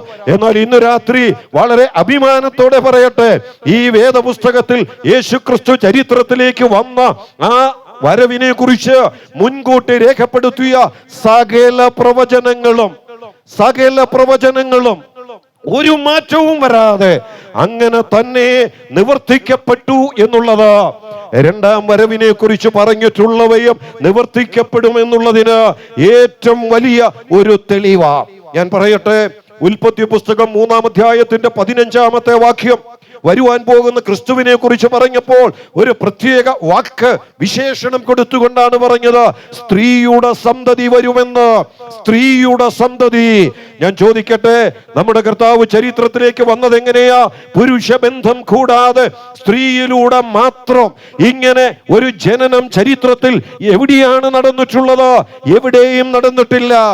ഏക സംഭവം ചരിത്രത്തിൽ നിറവേറ്റപ്പെട്ടത് ആ പ്രവചനത്തിന്റെ നിവൃത്തിയ സ്ത്രീയുടെ സന്തതിയായി വരും എന്ന് പറഞ്ഞെങ്കിൽ അതങ്ങനെ തന്നെ നിവർത്തിക്കപ്പെട്ടത് കാലങ്ങൾ കഴിഞ്ഞപ്പോൾ തെളിയിക്കപ്പെട്ട സംഭവമല്ലയോ? സ്ത്രീയുടെ സന്തതി എന്ന് മാത്രമാണോ? യെശയ്യാ പ്രവചനം 7-ാം അധ്യായത്തിന്റെ 14-ാമത്തെ വാക്യം, അവിടെ നാം ഇങ്ങനെ വായിക്കുന്നു, കന്യക ഗർഭിണിയായി ഒരു മകനെ പ്രസവിക്കും. മത്തായി സുവിശേഷം 1-ാം അധ്യായം 22-23 വാക്യങ്ങളിലേക്ക് വരുമ്പോൾ ആ പ്രവചനം നിവർത്തിക്കപ്പെട്ടത് അവിടെ രേഖപ്പെടുത്തിയിട്ടുണ്ട്. യേശുവിന്റെ ജനനത്തോട് ബന്ധപ്പെട്ട് ആ വാക്യം എടുത്ത് ഉദ്ധരിച്ചിട്ട് അവൻ ദൈവം നമ്മോട് കൂടെ എന്നർത്ഥം വരുന്ന ഇമ്മാനുവേൽ എന്ന് പേർ വിളിക്കപ്പെടും എന്നവിടെ എഴുതിയിട്ടുണ്ട്. ആ പ്രവചനവും കന്യകയിലൂടെ തന്നെ ചരിത്രത്തിന്റെ ഭാഗമായി നിവർത്തിക്കപ്പെടുകയാണ് ചെയ്തത്. സ്ത്രീയുടെ സന്തതിയായി വരും, അങ്ങനെ തന്നെ നിവർത്തിക്കപ്പെട്ടു. കന്യകയിലൂടെ വരും, അങ്ങനെ തന്നെ നിവർത്തിക്കപ്പെട്ടു. ഇനി എവിടെയാ ജനിക്കാൻ പോകുന്നതെന്നും കാലങ്ങൾക്ക് മുൻപ് പറഞ്ഞിട്ടുണ്ട്. ഒരു വാക്യം മീഖാ പ്രവചനം 5-ാം അധ്യായത്തിന്റെ 2-ാമത്തെ വാക്യം, അവിടെ ഇങ്ങനെ എഴുതിയിട്ടുണ്ട്, നീയോ ബേത്ലഹേം എഫ്രാത്തേ, നീ യഹൂദ സഹസ്രങ്ങളിൽ ഏറ്റവും ചെറുതായിരുന്നാലും എന്റെ ജനത്തിന്റെ അധിപനായവൻ നിന്നിൽ നിന്ന് പുറപ്പെട്ടു വരും. എന്റെ ജനത്തിന്റെ അധിപൻ എവിടെ നിന്ന് പുറപ്പെട്ടു വരും? ബേത്ലഹേം എഫ്രാത്തേ, നിന്നിൽ നിന്ന്. എഴുതി വെച്ച പ്രവചനത്തെ അതേ നിലയിൽ നിവർത്തിച്ചു കൊണ്ട് തന്നെയല്ലേ ബേത്ലഹേമിൽ ആ ഒരു ജനനം നടന്നത്? അതുമാത്രമാണോ? യേശുക്രിസ്തുവിന്റെ മരണത്തെ കുറിച്ചുള്ള എത്രയോ പ്രവചനങ്ങൾ. ഒന്ന് മാത്രം ഞാൻ പറയട്ടെ, പഴയ നിയമത്തിലെ വലിയൊരു പ്രവചന പുസ്തകമാ ദാനിയേലിന്റെ പുസ്തകം. ആ പുസ്തകത്തിന്റെ 9-ാം അധ്യായം 26-ാമത്തെ വാക്യത്തിൽ അഭിഷിക്തൻ ഛേദിക്കപ്പെടുമെന്ന് ഒരു പ്രയോഗം, അത് മാത്രം മതി ആ സംഭവത്തെ കാലങ്ങൾ കഴിഞ്ഞ്, ആ പ്രവചനത്തിന്റെ നിവൃത്തിയെ കാലങ്ങൾ കഴിഞ്ഞ് ക്രൂശിൽ ഛേദിക്കപ്പെട്ട അഭിഷിക്തനിലൂടെ നിവർത്തിക്കപ്പെട്ടപ്പോൾ നമുക്ക് ചരിത്രത്തിന്റെ സാക്ഷ്യം വെളിപ്പെടുത്തിക്കൊണ്ട് ഉച്ചസ്ഥരം വിളിച്ചു പറയുവാൻ കഴിയുന്ന ഒരു സംഭവമായി മാറിയിരിക്കുകയാ. അതെ പ്രിയപ്പെട്ടവരെ, അതും തിരുവെഴുത്തിന്റെ നിവൃത്തി തന്നെയാ. ഇത് മാത്രമാണോ? സക്കരിയ പ്രവചനം 9-ാം അധ്യായത്തിന്റെ 9-ാമത്തെ വാക്യത്തിൽ നമ്മുടെ കർത്താവ് ഈ ഭൂമിയിൽ വന്ന് ഒരു കഴുതക്കുട്ടിയുടെ പുറത്തു കയറി യെരൂശലേമിലേക്ക് പ്രവേശിക്കുന്ന ഒരു പ്രവേശനത്തെ കുറിച്ച് പ്രവചന വാക്കുകൾ രേഖപ്പെടുത്തിയിട്ടുണ്ട്. സക്കരിയ പ്രവചനം 9-ാം അധ്യായത്തിന്റെ 9-ാമത്തെ വാക്യം, നമ്മുടെ കർത്താവ് ഈ ഭൂമിയിൽ വന്ന് ജീവിച്ച കാലഘട്ടത്തിൽ തന്റെ ആ പരസ്യ ജീവിതത്തിന്റെ ഒടുവിലേക്ക് വരുമ്പോൾ ബൈബിളിൽ മത്തായി സുവിശേഷം 21-ാം അധ്യായത്തിന്റെ 2 മുതൽ 4 വരെയുള്ള വാക്യങ്ങൾ വായിച്ചാൽ ആ പ്രവചനത്തിന്റെ നിവൃത്തി കാണാം. ഒരു കഴുതക്കുട്ടിയുടെ പുറത്തു കയറി യെരൂശലേമിലേക്ക് കടന്നു വരികയാ. ആ വരവിന്റെ സമയത്ത് മരച്ചില്ലകൾ വെട്ടി വഴിയിൽ വിതറുകയാണ് യഹൂദാ ജനം. അവരുടെ വസ്ത്രങ്ങൾ ഇവനെ സ്വീകരിക്കുവാൻ വഴിയിൽ വിതറുകയാണ്. ദാവീദ് പുത്രൻ ഹോശന്ന എന്ന് പറഞ്ഞുകൊണ്ട് രാജകീയമായ സ്വീകരണം കൊടുക്കുകയാണ്.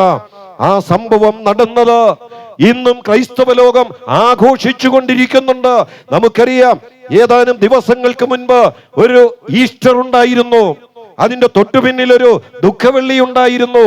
അതിന്റെ തൊട്ടുപിന്നിൽ തലേ ഞായറാഴ്ച, ഓശാന ഞായറാഴ്ച എന്ന പേരിൽ അറിയപ്പെട്ട ഒരു ഞായറാഴ്ചയുണ്ടായിരുന്നു. എന്താണ് ഈ ഓശാന ഞായറാഴ്ച എന്നതറിയാമോ? കാലങ്ങൾക്ക് മുൻപ് സെക്കരിയ പ്രവചനത്തിന്റെ 9-ാം അധ്യായം 9-ാം വാക്യത്തിന്റെ നിവൃത്തി യെരൂശലേമിൽ കഴുതക്കുട്ടിയുടെ പുറത്തു കയറി രാജാവ് സഞ്ചരിച്ചപ്പോൾ ഒരു കൂട്ടം യഹൂദന്മാർക്ക് ഞങ്ങൾ കാത്തിരിക്കുന്ന രാജാവ് ഇവനെന്ന്, ഞങ്ങൾ കാത്തിരിക്കുന്ന മശിക ഇവനെന്ന് അംഗീകരിക്കാൻ കഴിഞ്ഞപ്പോൾ ആ സംഭവത്തെയാണ് ക്രൈസ്തവ ലോകം ഇന്ന് ഓശാന ഞായറാഴ്ച എന്ന് വിശേഷിപ്പിച്ചുകൊണ്ട് ആഘോഷിച്ചു കൊണ്ടിരിക്കുന്നത്. ആ കഴുതക്കുട്ടിയുടെ പുറത്തു കയറി വന്ന ആ ഞായറാഴ്ചയുടെ തൊട്ടടുത്ത വെള്ളിയാഴ്ചയാണ് കാൽവറിയിലെ ക്രൂശിലേക്ക് മനുഷ്യവർഗത്തിന്റെ പാപപരിഹാരത്തിനായി അഭിഷിക്തൻ ഛേദിക്കപ്പെടുവാനായി കയറുവാനിടയായത്. ഇതെല്ലാം ചരിത്രത്തിന്റെ ഭാഗമായി തീർന്നു. ഞാൻ പറയട്ടെ, ഇതൊന്നും യാദൃച്ഛികമായി സംഭവിച്ചതല്ല. ആണോ? ഇതൊന്നും യാദൃച്ഛികമായി സംഭവിച്ചതല്ല. നമ്മുടെ രാജ്യത്ത്, നമ്മുടെ ലോകത്തിൽ എത്രയോ മഹാന്മാരുണ്ട്.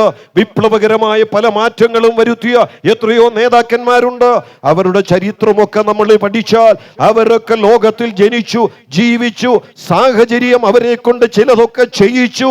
ആ യാദൃച്ഛികമായി എന്ന് വിശേഷിപ്പിക്കാവുന്ന നിലയിൽ അവർ കടന്നുപോയ സാഹചര്യങ്ങളുടെ സമ്മർദ്ദം നിമിത്തം അവർ ചെയ്തത് ഒരുപക്ഷെ വലിയ കാര്യങ്ങൾ തന്നെ. എന്നാൽ യേശുക്രിസ്തുവിനെ കുറിച്ച് അത് യാദൃച്ഛികമായി സംഭവിച്ചതെന്നല്ല പറയുവാൻ കഴിയുന്നത്. അതൊക്കെ തിരുവെഴുത്തിന്റെ നിവൃത്തി തന്നെയാ. വിശുദ്ധ തിരുവെഴുത്തിൽ രേഖപ്പെടുത്തിയിട്ടുള്ള തിരുവെഴുത്തിലെ പ്രവചനങ്ങളുടെ അക്ഷരീകമായ നിവൃത്തിയാ. ഞാൻ എന്തിനാ ഇത്രയും സൂചിപ്പിച്ചത്?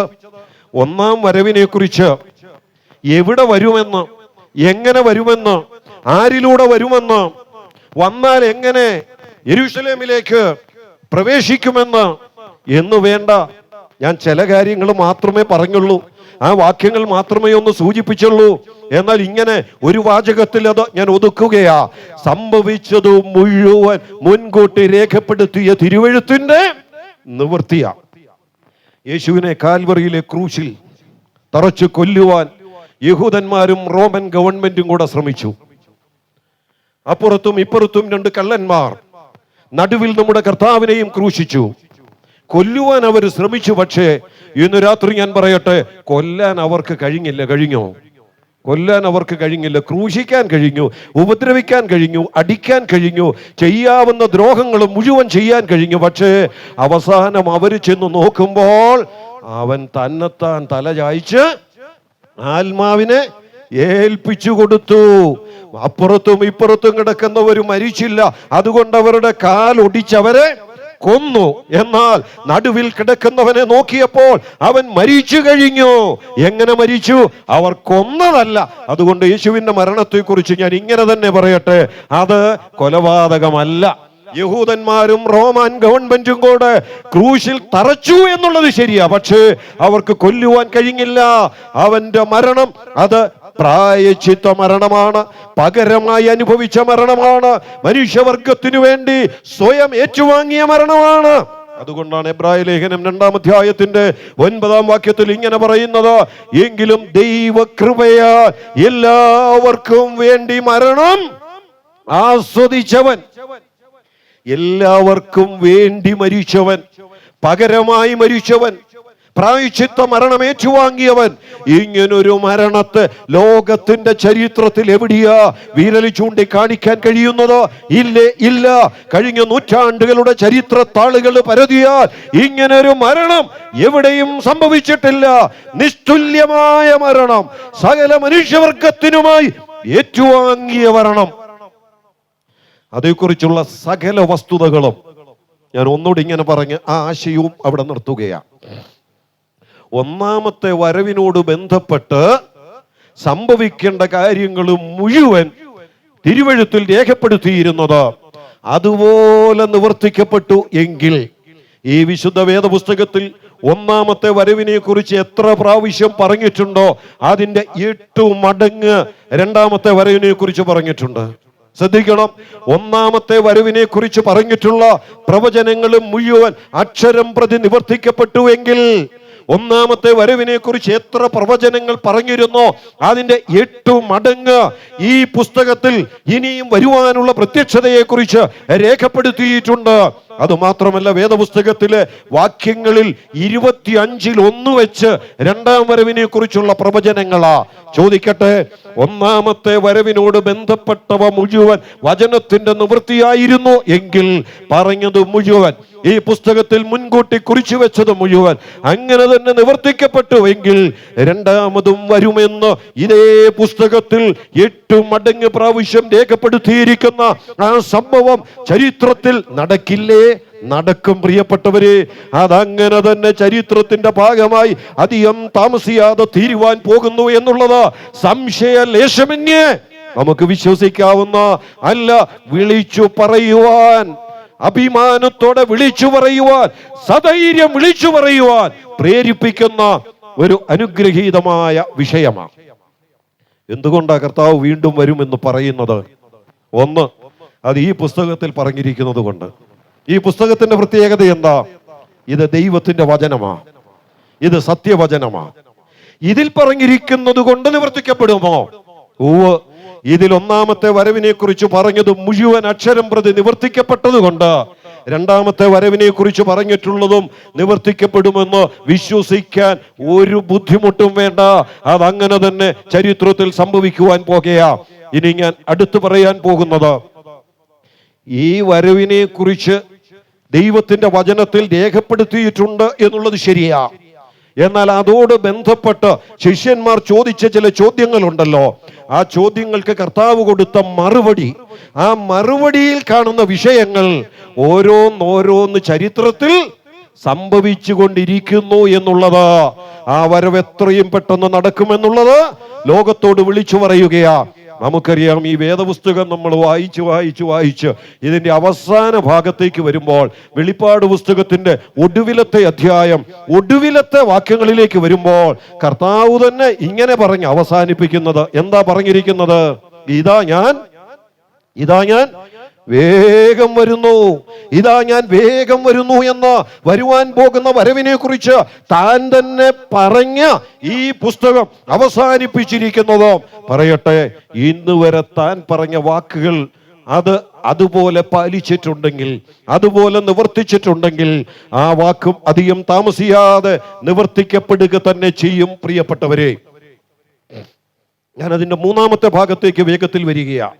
മൂന്നാമത്തെ ഭാഗം, ആ വരവിനോട് ബന്ധപ്പെട്ട് സംഭവിക്കണമെന്ന് തിരുവെഴുത്തിൽ പറഞ്ഞിട്ടുള്ള പ്രവചനങ്ങൾ ഇന്ന് ലോകത്തിൽ പല മേഖലകളിലായി സംഭവിച്ചു കൊണ്ടിരിക്കുന്നു എന്നുള്ളത് ആ വരവ് നടക്കുമെന്നുള്ളതിന്റെ ഒരു തെളിവ് കൂടിയാ.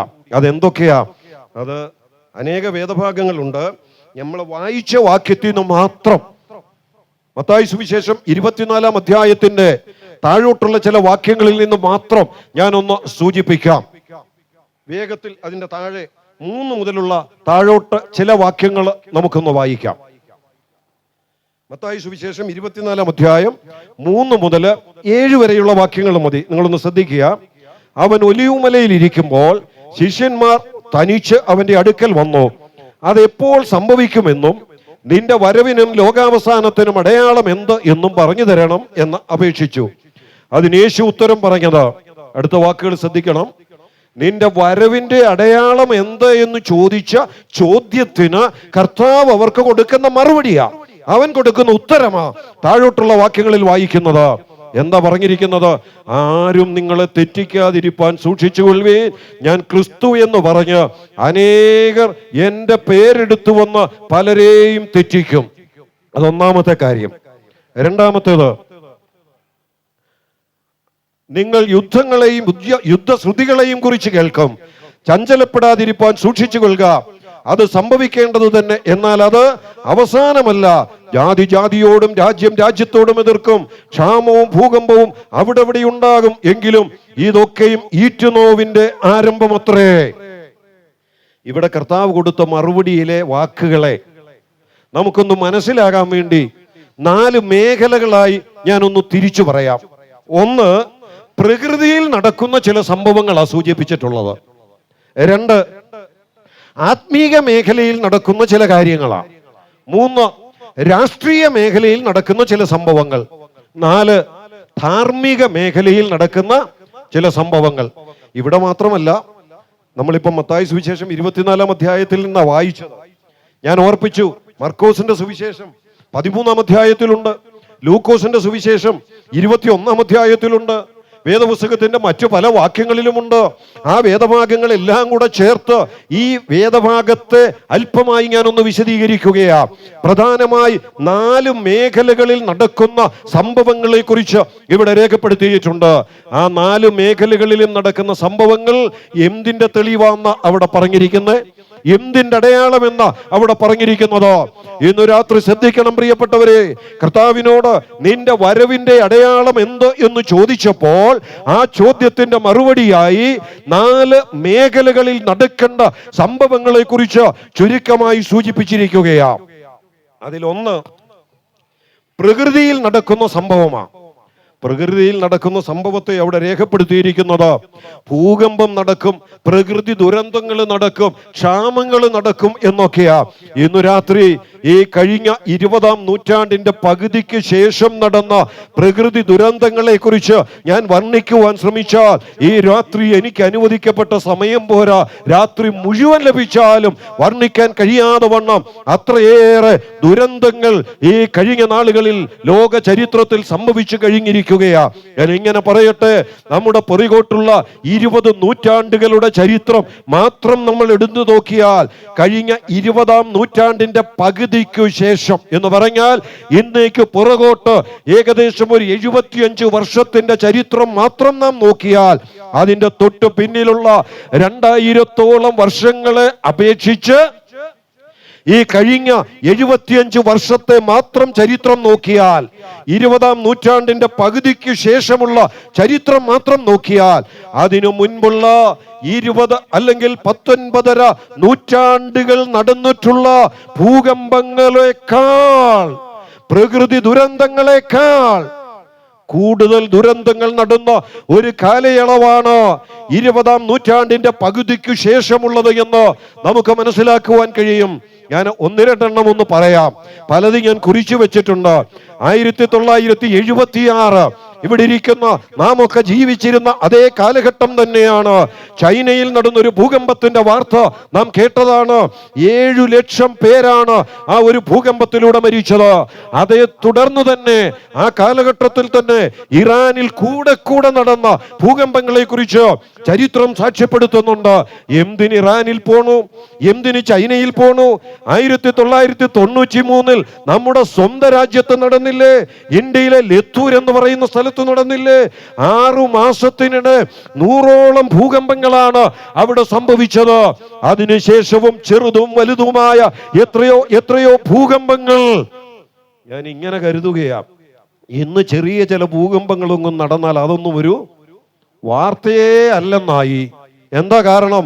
വലുത് തന്നെ എത്രയോ കേട്ട് കിടക്കുക. അപ്പം ചെറുതൊക്കെ എന്താ ഇത്ര പ്രത്യേകിച്ച് എടുത്തു പറയട്ടെ പ്രിയപ്പെട്ടവരെ, ഭൂകമ്പങ്ങളുടെ പട്ടിക, പ്രകൃതി ദുരന്തങ്ങളുടെ പട്ടിക നമ്മുടെ കൊച്ചു കേരളം തന്നെ ഇതിനു മുൻപ് അനുഭവിച്ചിട്ടില്ലാത്ത എത്രയോ ദുരന്തങ്ങളിലൂടെ കടന്നുപോയ ഒരു കാലഘട്ടമാണ് ഈ കഴിഞ്ഞ ഏതാനും ചില വർഷങ്ങൾ എന്ന് പറയുന്നത്. ലോകത്തെ മുഴുവൻ ബാധിച്ച കോവിഡ്, കൊറോണ വൈറസ്, അതേ തുടർന്നുണ്ടായ ദുരന്തങ്ങൾ ഇന്ന് രാത്രി ഞാൻ വർണ്ണിക്കണ്ടല്ലോ. അനുഭവസ്ഥരാണല്ലോ ഇന്ന് രാത്രി ഇവിടെ ഇരിക്കുന്ന ഞാനും നിങ്ങളും. ഞാൻ അങ്ങനെ മാത്രം പറഞ്ഞ് അതവിടെ നിർത്തുകയാ.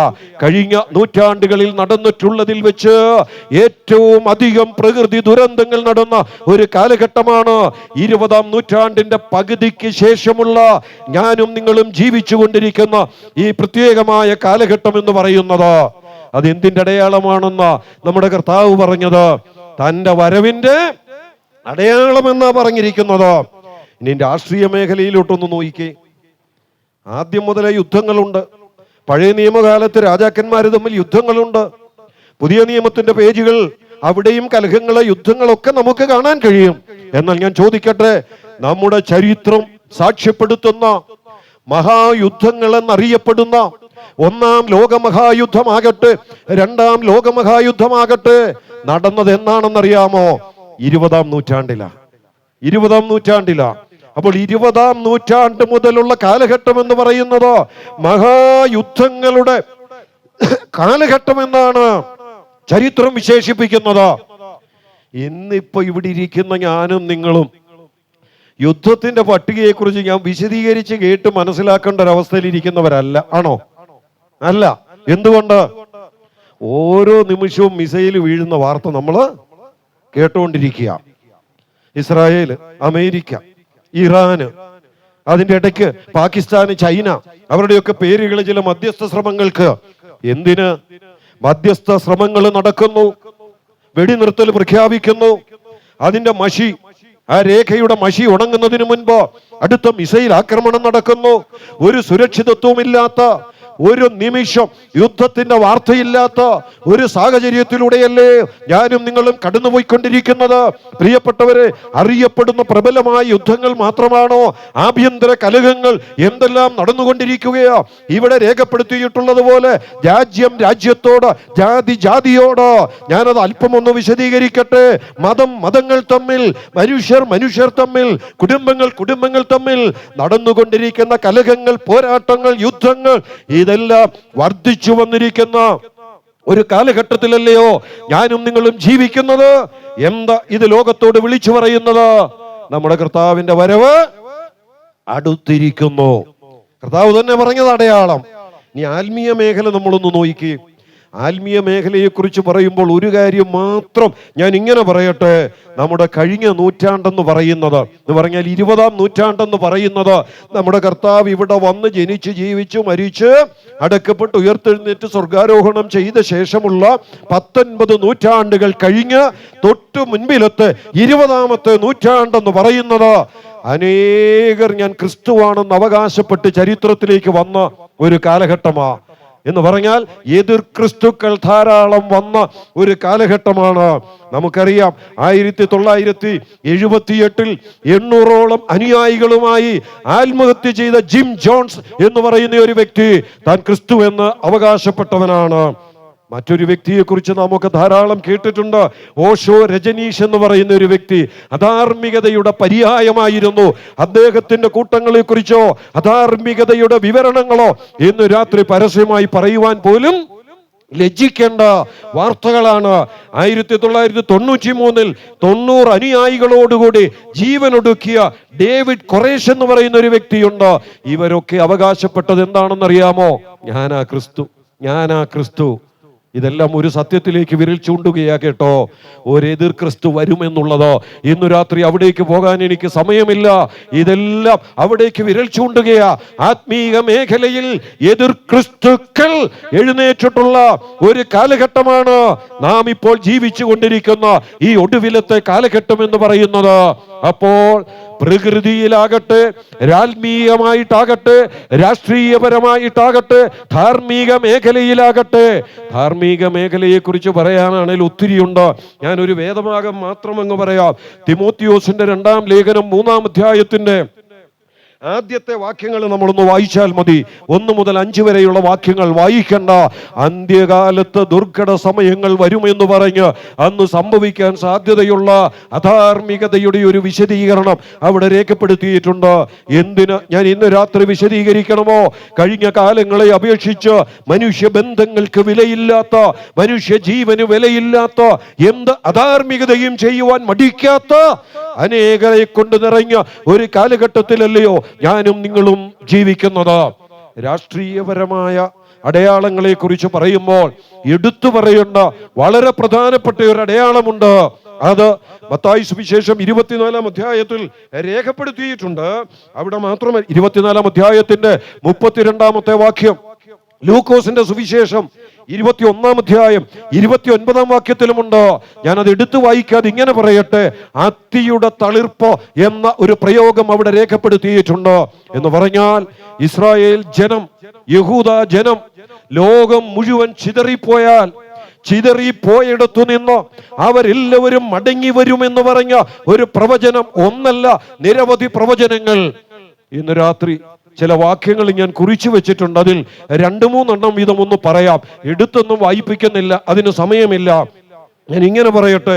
ആവർത്തന പുസ്തകം 4-ാം അധ്യായം 27-ാമത്തെ വാക്യം ബൈബിളിൽ ഉള്ളതാണ് എന്നുള്ളതിന് മാത്രം ആ വാക്യങ്ങളൊന്ന് പറയുന്നു. ആവർത്തന പുസ്തകം 4-ാം അധ്യായം 27-ാം വാക്യം, ലേവ്യ പുസ്തകം 26-ാം അധ്യായം 33-ാം വാക്യം, യെരമ്യാ പ്രവചനം 9-ാം അധ്യായം 16-ാമത്തെ വാക്യം. വേറെയുണ്ട്. ഈ 2-3 വാക്യങ്ങളിൽ പറയുന്ന എന്താണെന്നറിയാമോ? യഹൂദ ജനത്തോടുള്ള ദൈവത്തിന്റെ അരുളപ്പാട് പറയുക. ജാതികളുടെ ഇടയിലേക്ക് നിന്നെ ഞാൻ ചിതറിക്കും. ചിതറിച്ച 1-2 ചരിത്രം തിരുവെഴുത്തിലുണ്ട്. ഏതാ? ഈജിപ്തിലേക്ക് വിട്ടു, ബാബേലിലേക്ക് വിട്ടു. പക്ഷേ അവിടെയൊക്കെ ജാതിയുടെ ഇടയിലേക്കാ വിട്ടത്, ജാതിയുടെ ഇടയിലേക്കാ. എന്നാൽ അതിനുശേഷം ഈ പറഞ്ഞ പ്രവചനവാക്യങ്ങളിൽ എഴുതി വച്ചിരിക്കുന്നത് ജാതികളുടെ ഇടയിലേക്ക് ചിതറിക്കുമെന്ന്. സംഭവിച്ചില്ലേ പ്രിയപ്പെട്ടവരെ? അതിന് ചില സംഭവങ്ങൾ കാരണമായി എന്നുള്ളത് സത്യമാ, വിശദീകരിക്കാൻ നിവൃത്തിയില്ല. ഇങ്ങനെ തന്നെ ഞാൻ പറയട്ടെ, യഹൂദന്മാർ ലോകം മുഴുവൻ ചിതറിപ്പോയി, യഹൂദ ജാതി ലോകം മുഴുവൻ ചിതറിപ്പോയി. കേരളത്തിലും വന്നു. ചില ശേഷിപ്പുകൾ ഇന്നും കൊച്ചിയിലുണ്ടെന്ന ഒരു കുടുംബം മറ്റോ അവരുടെ അടുത്ത തലമുറയോ മറ്റോ ഉണ്ടെന്നൊക്കെ പറഞ്ഞു കേൾക്കുന്നു. എന്താണെങ്കിലും ഈ രാജ്യത്തും വന്നു, അവർക്കിവിടെ അഭയം ലഭിച്ചു എന്നുള്ളതൊക്കെ ചരിത്രം സാക്ഷ്യപ്പെടുത്തുന്ന ചില സത്യങ്ങളല്ലേ. ലോകം മുഴുവൻ ചിതറിപ്പോയെങ്കിൽ ഇതേ വേദപുസ്തകത്തിൽ 2-3 വാക്യങ്ങൾ വേഗത്തിൽ പറയാം. യിരെമ്യാ പ്രവചനം 30-ാം അധ്യായം 3-ാമത്തെ വാക്യം, യെഹെസ്കേൽ പ്രവചനം 11-ാം അധ്യായം 17-ാമത്തെ വാക്യം, യെഹെസ്കേൽ പ്രവചനം 28-ന്റെ 25, ആമോസിന്റെ പ്രവചനം 9-ാം അധ്യായം 15-ാം വാക്യം. ഞാൻ ഇതൊന്നും വായിപ്പിക്കാത്തത് സമയലാഭത്തിനാകട്ടോ. പിന്നീട് ആർക്കെങ്കിലും ആ വാക്യങ്ങൾ വേണമെങ്കിൽ ചോദിച്ചാൽ അത് ഞാൻ പറഞ്ഞു തരാം. ഈ ഇപ്പോൾ ഉദ്ധരിച്ച വാക്യങ്ങളിൽ എന്താ പറയുന്നതെന്ന് അറിയാമോ? അവിടെ പറയുന്ന സത്യം ഇതാ: ചിതറിപ്പോയ സകല രാജ്യങ്ങളിൽ നിന്നും ഞാൻ നിന്നെ പെറുക്കിയെടുത്ത് നിന്റെ പിതാക്കന്മാർക്ക് വാഗ്ദത്തം കൊടുത്ത ദേശത്ത് ഞാൻ നിന്നെ കൊണ്ടുവരും. അതോട് ചേർത്ത് ഒരു വാക്യം പറയുന്നത്, അവിടെ കൊണ്ടുവന്നാൽ യെരൂശലേം നിനക്ക് ഞാൻ തരും. അടുത്തൊരു വാക്യം പറയുന്നു, അവിടെ കൊണ്ടുവന്നു കഴിഞ്ഞാൽ പിന്നെ അവിടെ നിന്ന് നിന്നെ ആർക്കും പറിച്ചു കളയാൻ കഴിയത്തില്ല. ഇത് സംഭവിച്ചോ? ഇത് സംഭവിച്ചു എന്നുള്ളത് ഒറ്റ വാക്കിൽ ഞാൻ പറയട്ടെ.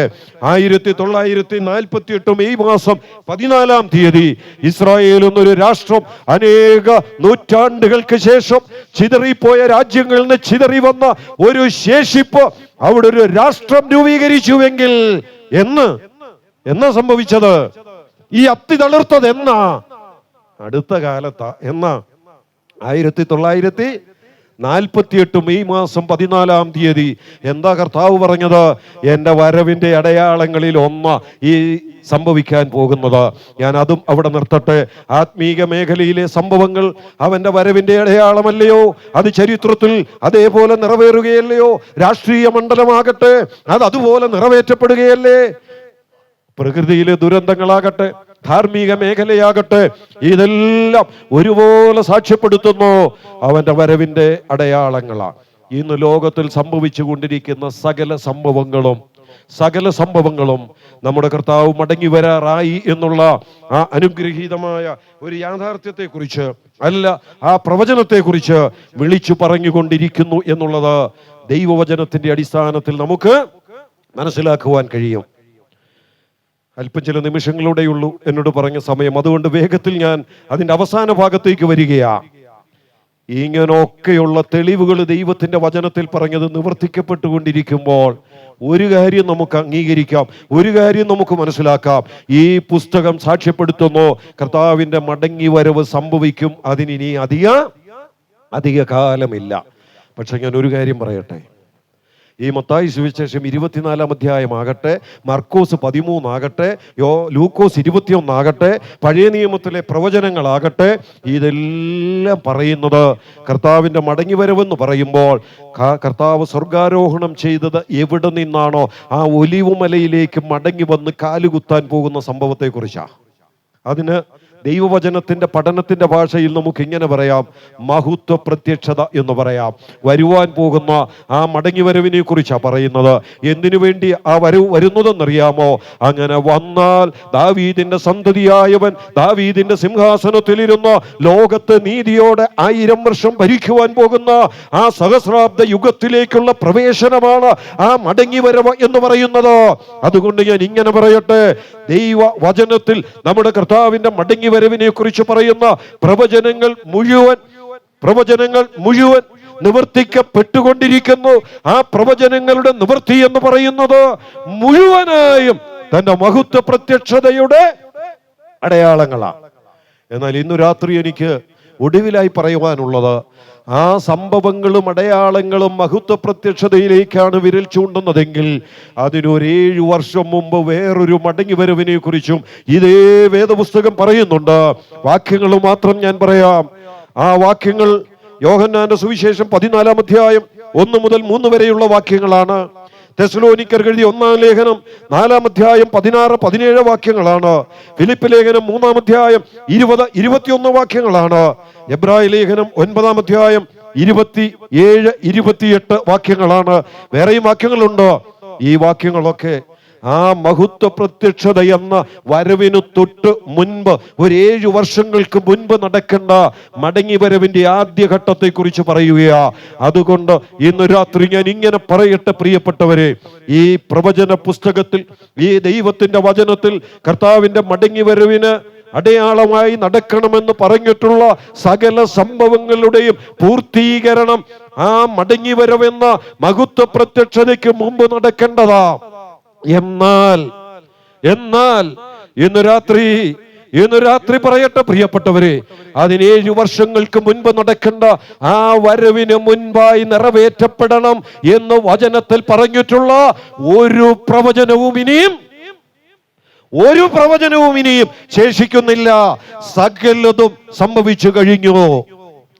ഇനി എന്തെങ്കിലും ഉണ്ടെന്ന് പറഞ്ഞാൽ ചിലത് നടക്കാനുണ്ട് മഹത്വ പ്രത്യക്ഷതയ്ക്ക് മുമ്പ്. അതെന്താണെന്നുള്ളത് ദാനിയേൽ പ്രവചനത്തിന്റെ ഭാഷയിൽ മാത്രം ഞാനിങ്ങനെ പറയാം. ഒരു 70-ാം ആഴ്ചവട്ടത്തെ കുറിച്ച് പറയുന്നുണ്ട്, അന്നത്തെ യെരൂശലേം ദേവാലയത്തെ കുറിച്ച് പറയുന്നുണ്ട്, അന്ന് വരാൻ പോണ ഒരു എതിർ ക്രിസ്തുവിനെ കുറിച്ച് പറയുന്നുണ്ട്. ഞാൻ ഒരു കാര്യം പറയാം, അങ്ങനെ ഒരു എതിർ ക്രിസ്തു വരുമെന്നുള്ളതിന്റെ സൂചനകൾ കഴിഞ്ഞ നൂറ്റാണ്ടുകളുടെ ചരിത്രം അനേകർ ക്രിസ്തു എന്ന് അവകാശപ്പെട്ടതിലൂടെ ലോകത്തിന്റെ മുൻപിൽ കാണിച്ചു തന്നിട്ടുണ്ട്. അതിന്റെ പാരമ്യമായി ഒരു എതിർ ക്രിസ്തു വരും എന്നുള്ളത് ഈ വേദപുസ്തകം വ്യക്തമായി പഠിപ്പിക്കുന്നുണ്ട്.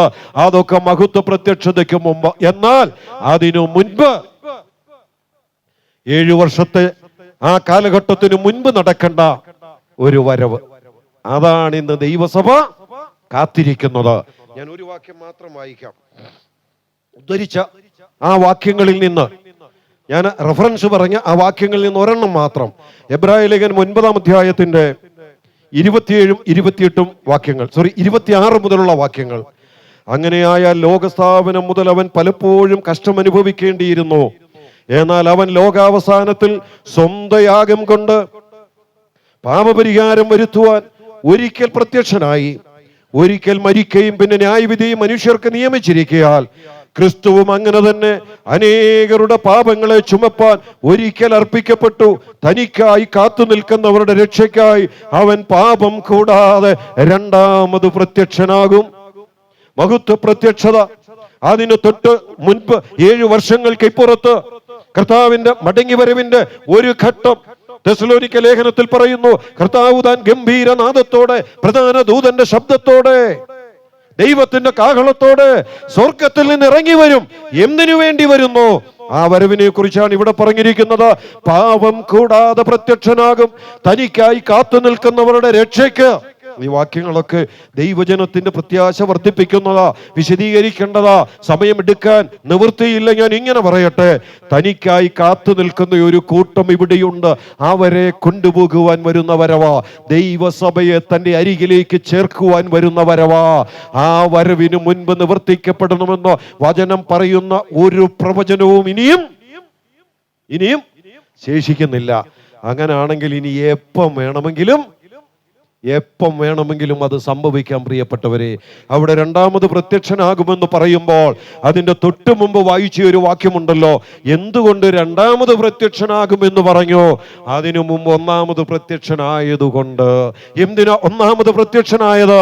ആ വാക്യത്തിൽ എബ്രായ ലേഖനത്തിൽ വായിച്ചു, സ്വന്തം യാഗം കൊണ്ട് പാപത്തിന് പരിഹാരം വരുത്തുവാൻ. അതെ പ്രിയപ്പെട്ടവരെ, നമ്മുടെ കർത്താവ് 20 നൂറ്റാണ്ടുകൾക്ക് പിന്നിൽ ചരിത്രത്തിലേക്ക് ഇറങ്ങി വന്നത് എന്തിനു വേണ്ടിയാണെന്നറിയാമോ? അവൻ ഒന്നാമത് കടന്നു വന്നത് എന്തിനു വേണ്ടിയാണെന്നറിയാമോ? അവൻ ചരിത്രത്തിലേക്ക് മനുഷ്യ വേഷമെടുത്തു വന്നത് സകല മനുഷ്യവർഗത്തെയും അവരുടെ പാപങ്ങളിൽ നിന്ന് രക്ഷിക്കുവാനാ. മനുഷ്യൻ പാപിയാ. ഇന്ന് രാത്രി ഞാനത് വിശദീകരിക്കണ്ടല്ലോ. ഈ പുസ്തകം അത് വ്യക്തമായി പറയുന്നുണ്ട്. ഒരു വ്യത്യാസവുമില്ല. എല്ലാവരും പാപം ചെയ്ത് ദൈവതേജസ്സില്ലാത്തവരായി തീർന്നു. ഇതേ പുസ്തകം പറയുന്നു, നീതിമാൻ ആരുമില്ല, ഒരുത്തൻ പോലുമില്ല. ഇവിടെയാ വ്യത്യാസങ്ങളുള്ളത്. മതത്തിന്റെ പേരിൽ, ജാതിയുടെ പേരിൽ, നിറത്തിന്റെ പേരിൽ, വർഗത്തിന്റെ പേരിൽ, വർണ്ണത്തിന്റെ പേരിൽ, ദേശത്തിന്റെ പേരിൽ, രാജ്യത്തിന്റെ പേരിൽ, രാഷ്ട്രീയത്തിന്റെ പേരിൽ വൈവിധ്യങ്ങളുള്ളത്. എന്നാൽ സകല മനുഷ്യരുമേ, ഞാൻ ഇങ്ങനെ പറയട്ടെ, ജാതി മത വർഗ വർണ്ണ ഭേദമന്യേ ഈ വാക്ക് കേൾക്കുന്ന സകല മനുഷ്യരുമേ, ഞാനും നിങ്ങളും പാപിയെന്ന്, പാപത്തിൽ ജനിച്ചവരെന്ന് ദൈവത്തിന്റെ വചനം വളരെ വ്യക്തമാക്കുമ്പോൾ ആ പാപത്തിന് എവിടെയാ പരിഹാരമുള്ളത്? നമ്മെ ജനിപ്പിച്ച മതം പാപം പരിഹരിച്ചു തരുമോ? ഇല്ല. ഒരുപക്ഷെ നാം ആശ്രയിക്കുന്ന മതഗുരുക്കന്മാർ പാപപരിഹാരം തരുവാൻ കഴിവുള്ളവരാണോ? അല്ലേ അല്ല. നാം ചെയ്തു പോകുന്ന കർമ്മങ്ങൾ പാപം മോചിക്കാൻ പര്യാപ്തമാണോ? അല്ലേ അല്ല. ഇനിയും നാം അങ്ങ് മരിച്ചു കഴിഞ്ഞ് നമുക്ക് വേണ്ടി മറ്റുള്ളവരെന്തെങ്കിലും ചെയ്ത് പാപത്തിനൊരു മോചനം തന്ന് പറുദീസയിലേക്ക് പ്രവേശനം അനുവദിക്കുമോ? ഇല്ലേ ഇല്ല. ഇതൊന്നും സാധ്യമല്ല. പിന്നെയോ മനുഷ്യവർഗത്തിന്റെ പാപത്തിന്റെ പരിഹാരം യാഗമായി അർപ്പിക്കപ്പെട്ടുകൊണ്ട്, സ്വന്തം ശരീരത്തെ കാൽവറിയിലെ മരണത്തിന് ഏൽപ്പിച്ചുകൊണ്ട്, സകല മനുഷ്യർക്കുമായി പ്രായശ്ചിത്ത മരണം അനുഭവിച്ചുകൊണ്ട്, ഒന്നുകൂടെ പറഞ്ഞാൽ ഞാനും നിങ്ങളും അനുഭവിക്കേണ്ട പാപത്തിന്റെ ശിക്ഷയായ മരണത്തെ അത് മുഴുവനായി തൻ്റെ ശരീരത്തിന്റെ മേലേറ്റുകൊണ്ട് കാൽവറിയിലെ ക്രൂശിലേക്ക് കയറിയ നമ്മുടെ കർത്താവായ യേശു ക്രിസ്തു എന്തിനാണ് കാൽവറിയിലെ മരണം അനുഭവിച്ചതെന്നറിയാമോ? മുൻപ് ഞാൻ ഓർപ്പിച്ചതുപോലെ പിന്നിൽ ചില ശക്തികൾ പ്രവർത്തിച്ചു. അതൊരു മതമാകാം, അതൊരു രാഷ്ട്രമാകാം, യഹൂദനോ റോമരോ ആരുമാകട്ടെ. ആ ശക്തികൾ അതൊരു മുഖാന്തരമായി എന്ന് മാത്രം. എന്നാൽ അവൻ വന്നത് തന്നെ പാപിയെ രക്ഷിക്കുവാൻ, പാപിയുടെ ശിക്ഷയെ ഏറ്റുവാങ്ങി, മരണം ഏറ്റുവാങ്ങി, എന്നെയും നിങ്ങളെയും നിത്യമരണത്തിൽ നിന്ന് രക്ഷിക്കുവാൻ. അതാണ് കാൽവറിയിലെ ക്രൂശിലൂടെ വെളിപ്പെട്ടത്. അതുകൊണ്ടാണത് ദൈവകൃപയുടെ പാരമ്യം എന്ന് പറയുന്നത്. ഇന്ന് രാത്രി പ്രിയപ്പെട്ടവരെ, യേശു കാൽവറിയിൽ മരിച്ചത് മരിക്കാൻ വേണ്ടി വന്നവനാണ്. നമുക്കറിയാം, നമ്മളൊക്കെ വന്നതുകൊണ്ട് മരിക്കും, അല്ലേ? ജനിച്ചതുകൊണ്ട് മരിക്കും. എന്നാൽ കർത്താവ് മരിക്കാൻ വേണ്ടി വന്നവനാ. ചോദിക്കട്ടെ, ഇങ്ങനെ ലോകത്ത് ജനിച്ച വേറെ ആരെങ്കിലും ഉണ്ടോ? ഇല്ലേ ഇല്ല. മരണത്തിലൂടെ മനുഷ്യവർഗത്തിന്റെ മരണത്തെ മാറ്റുവാൻ, പാപത്തിന്റെ ശിക്ഷയായ മരണം ഏറ്റുവാങ്ങി നമുക്ക് പകരമായി മരിക്കുവാൻ ലോകത്തിലേക്ക് കടന്നു വന്നു. അവൻ ഒരിക്കൽ പ്രത്യക്ഷനായി. ആ പ്രത്യക്ഷതയെ കുറിച്ചാണ് എബ്രായ ലേഖനം പറഞ്ഞത്. എന്നാൽ അടുത്ത് പറയുക, അവൻ അങ്ങനെ ഒരിക്കൽ പ്രത്യക്ഷനായതുകൊണ്ട് ആ കാൽവറിയിലെ മരണം എന്റെ പാപത്തിന്റെ പരിഹാരം എന്ന് അംഗീകരിച്ച്, ഹൃദയത്തിൽ അത് ബോധ്യപ്പെട്ട്, ആ ദൈവപുത്രനെ ഹൃദയത്തിൽ സ്വീകരിച്ച്, തിരുവഴുത്തിന്റെ ഭാഷയിൽ രക്ഷിക്കപ്പെട്ട അനുഭവത്തിലേക്ക് വന്ന ദൈവസഭയെ, രക്ഷിക്കപ്പെട്ടവരുടെ കൂട്ടം, അതാണ് ദൈവസഭ. ആ സഭയെ ചേർക്കുവാനാണ് അവൻ വീണ്ടും വരുവാൻ പോകുന്നത്. ആ സഭയെ ചേർക്കുവാൻ അവൻ ഇറങ്ങി വരുവാൻ പോകുന്നു. തെസ്സലോനിക്ക ലേഖനം അത് പറയുന്നു. ഒന്നുകൂടെ പറഞ്ഞു ഞാൻ നിർത്തട്ടെ. 1 തെസ്സലോനിക്കർ 4-ാം അധ്യായം 16 മുതലുള്ള വാക്യങ്ങൾ. കർത്താവ് താൻ ഗംഭീരനാദത്തോടെ, പ്രധാന ദൂതന്റെ ശബ്ദത്തോടെ, ദൈവത്തിന്റെ കാഹളത്തോടെ സ്വർഗത്തിൽ നിന്ന് ഇറങ്ങി വരും. നമ്മുടെ കർത്താവ് മടങ്ങി വരുമോ? വരും. 20 നൂറ്റാണ്ടായിട്ട് പറയുന്നു വരും വരുമെന്ന്, ഇതുവരെ വന്നില്ല. അതുകൊണ്ട് സംശയമുണ്ടോ? സംശയിക്കണ്ട കേട്ടോ. ഇത് ഈ പുസ്തകമാണ് പറയുന്നത്. ഈ പുസ്തകം സത്യമാണ്. ഒന്നാമത്തെ വരവിനെ കുറിച്ച് ഇതിനകത്ത് പറഞ്ഞത് മുഴുവൻ നിവർത്തിക്കപ്പെട്ടു. 99% 99.99 അല്ല, പിന്നെ 100% ഒന്നുപോലും നിവർത്തിക്കപ്പെടാതിരുന്നിട്ടില്ല. അതുകൊണ്ട് ആ പുസ്തകത്തിൽ തന്നെ അതിനേക്കാൾ 8 മടങ്ങ് പ്രാവശ്യം പറഞ്ഞിരിക്കുന്ന രണ്ടാമത്തെ വരവ് നടക്കുമെന്ന് നമുക്ക് വിശ്വസിക്കാം. ആ വരവിന്റെ അടയാളമായി വ്യത്യസ്ത മേഖലകളിൽ നടക്കേണ്ട സംഭവങ്ങളെക്കുറിച്ച് ഈ പുസ്തകത്തിൽ പറഞ്ഞിട്ടുള്ളത് മുഴുവൻ ചരിത്രത്തിൽ നടന്നുകൊണ്ടിരിക്കുന്നത് കൊണ്ട് ഞാൻ ഒരു വാക്ക് ഇങ്ങനെ പറയട്ടെ. ഇന്ന് ലോകത്തിൽ നടക്കുന്ന സകല സംഭവങ്ങളും എന്ന് പറഞ്ഞാൽ യുദ്ധങ്ങളൊക്കെ ഒരൊറ്റ രാജ്യത്തെ കേന്ദ്രീകരിച്ച, അല്ലേ? ഒരൊറ്റ രാജ്യത്തെ കേന്ദ്രീകരിച്ച ഇസ്രായേൽ. ഭാവി നടക്കാൻ പോകുന്ന സംഭവങ്ങളും അങ്ങനെ തന്നെയാണെന്നുള്ളതിൻ്റെ വ്യക്തമായൊരു സൂചനയാ. പറയട്ടെ, ഇസ്രായേൽ ജാതിയോട് ബന്ധപ്പെട്ട് നടന്നുകൊണ്ടിരിക്കുന്ന സകല സംഭവങ്ങളും നമ്മുടെ കർത്താവിൻ്റെ മടങ്ങിവരവിൻ്റെ സൂചനയാ. അവൻ മടങ്ങി വരും. തനിക്കായി കാത്തു നിൽക്കുന്നവരെ സ്വീകരിക്കുവാൻ. ഇന്ന് രാത്രി ഞാൻ ഇവിടെ അവസാനിപ്പിക്കുമ്പോൾ ചോദിക്കട്ടെ, ഇവൻ ഒരിക്കൽ വന്നത് പാപത്തിൻ്റെ പരിഹാരം വരുത്തുവാനാ? അത് മനസ്സിലായിട്ടുണ്ടോ? അത് ഹൃദയത്തിൽ ഉൾക്കൊണ്ടിട്ടുണ്ടോ? ആ സത്യത്തെ അംഗീകരിക്കാൻ കഴിഞ്ഞിട്ടുണ്ടോ? നിന്റെ പാപത്തിൻ്റെ പരിഹാരമാണ് കാൽവറിയിൽ വരുത്തിയതെന്ന് അംഗീകരിച്ച് ആ യേശു കർത്താവിനെ ഹൃദയത്തിൽ സ്വീകരിക്കാൻ കഴിഞ്ഞിട്ടുണ്ടോ? ഉണ്ടെങ്കിൽ നിങ്ങളുടെ ജീവിതം ധന്യമായി, നിങ്ങളുടെ ജീവിതം ശുഭകരമായി തീർന്നു. ഇന്ന് രാത്രി കേൾപ്പിച്ച ഈ വചനത്തിലൂടെ ചില ഹൃദയങ്ങൾ ഈ സത്യം ഒന്ന് ഉൾക്കൊള്ളുവാൻ, അവൻ വീണ്ടും വരുമെന്നുള്ള ആ യാഥാർത്ഥ്യത്തെ ഉൾക്കൊള്ളുവാൻ, അവനോട് കൂടെ ഒരു നിത്യതയുണ്ട് എന്നുള്ള ആ സത്യത്തെ പ്രത്യാശയോടെ കണ്ടു ജീവിപ്പാൻ ദൈവം സഹായിക്കട്ടെ എന്ന് ആഗ്രഹിച്ച് പ്രാർത്ഥിച്ച് ഞാൻ ഇവിടെ അവസാനിപ്പിക്കുന്നു. ദൈവ തിരുനാമം വാഴ്ത്തപ്പെടട്ടെ.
ആശ്വാസത്തിൻ ഉറവിടമാ ക്രിസ്തു നിന്നെ വിളിച്ചിടുന്നു, നിന്നെ വിളിച്ചിടുന്നു. ആശ്വാസത്തിൻ ഉറവിടമാ ക്രിസ്തു നിന്നെ വിളിച്ചിടുന്നു, നിന്നെ വിളിച്ചിടുന്നു. അധ്വാനഭാരത്താൽ വലയുന്നോരെ, ആശ്വാസമില്ലാതലയുന്നോരെ, അധ്വാനഭാരത്താൽ വലയുന്നോരെ, ആശ്വാസമില്ലാതലയുന്നോരെ, ആണിപ്പാടുള്ളവൻ കരങ്ങൾ നീട്ടി നിന്നെ വിളിച്ചിടുന്നു, ആണിപ്പാടുള്ളവൻ കരങ്ങൾ നീട്ടി നിന്നെ വിളിച്ചിടുന്നു. ആശ്വാസത്തിൻ ഉറവിടമാ ക്രിസ്തു നിന്നെ വിളിച്ചിടുന്നു, നിന്നെ വിളിച്ചിടുന്നു.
ദൈവനാമം മഹത്വപ്പെടുമാറാകട്ടെ.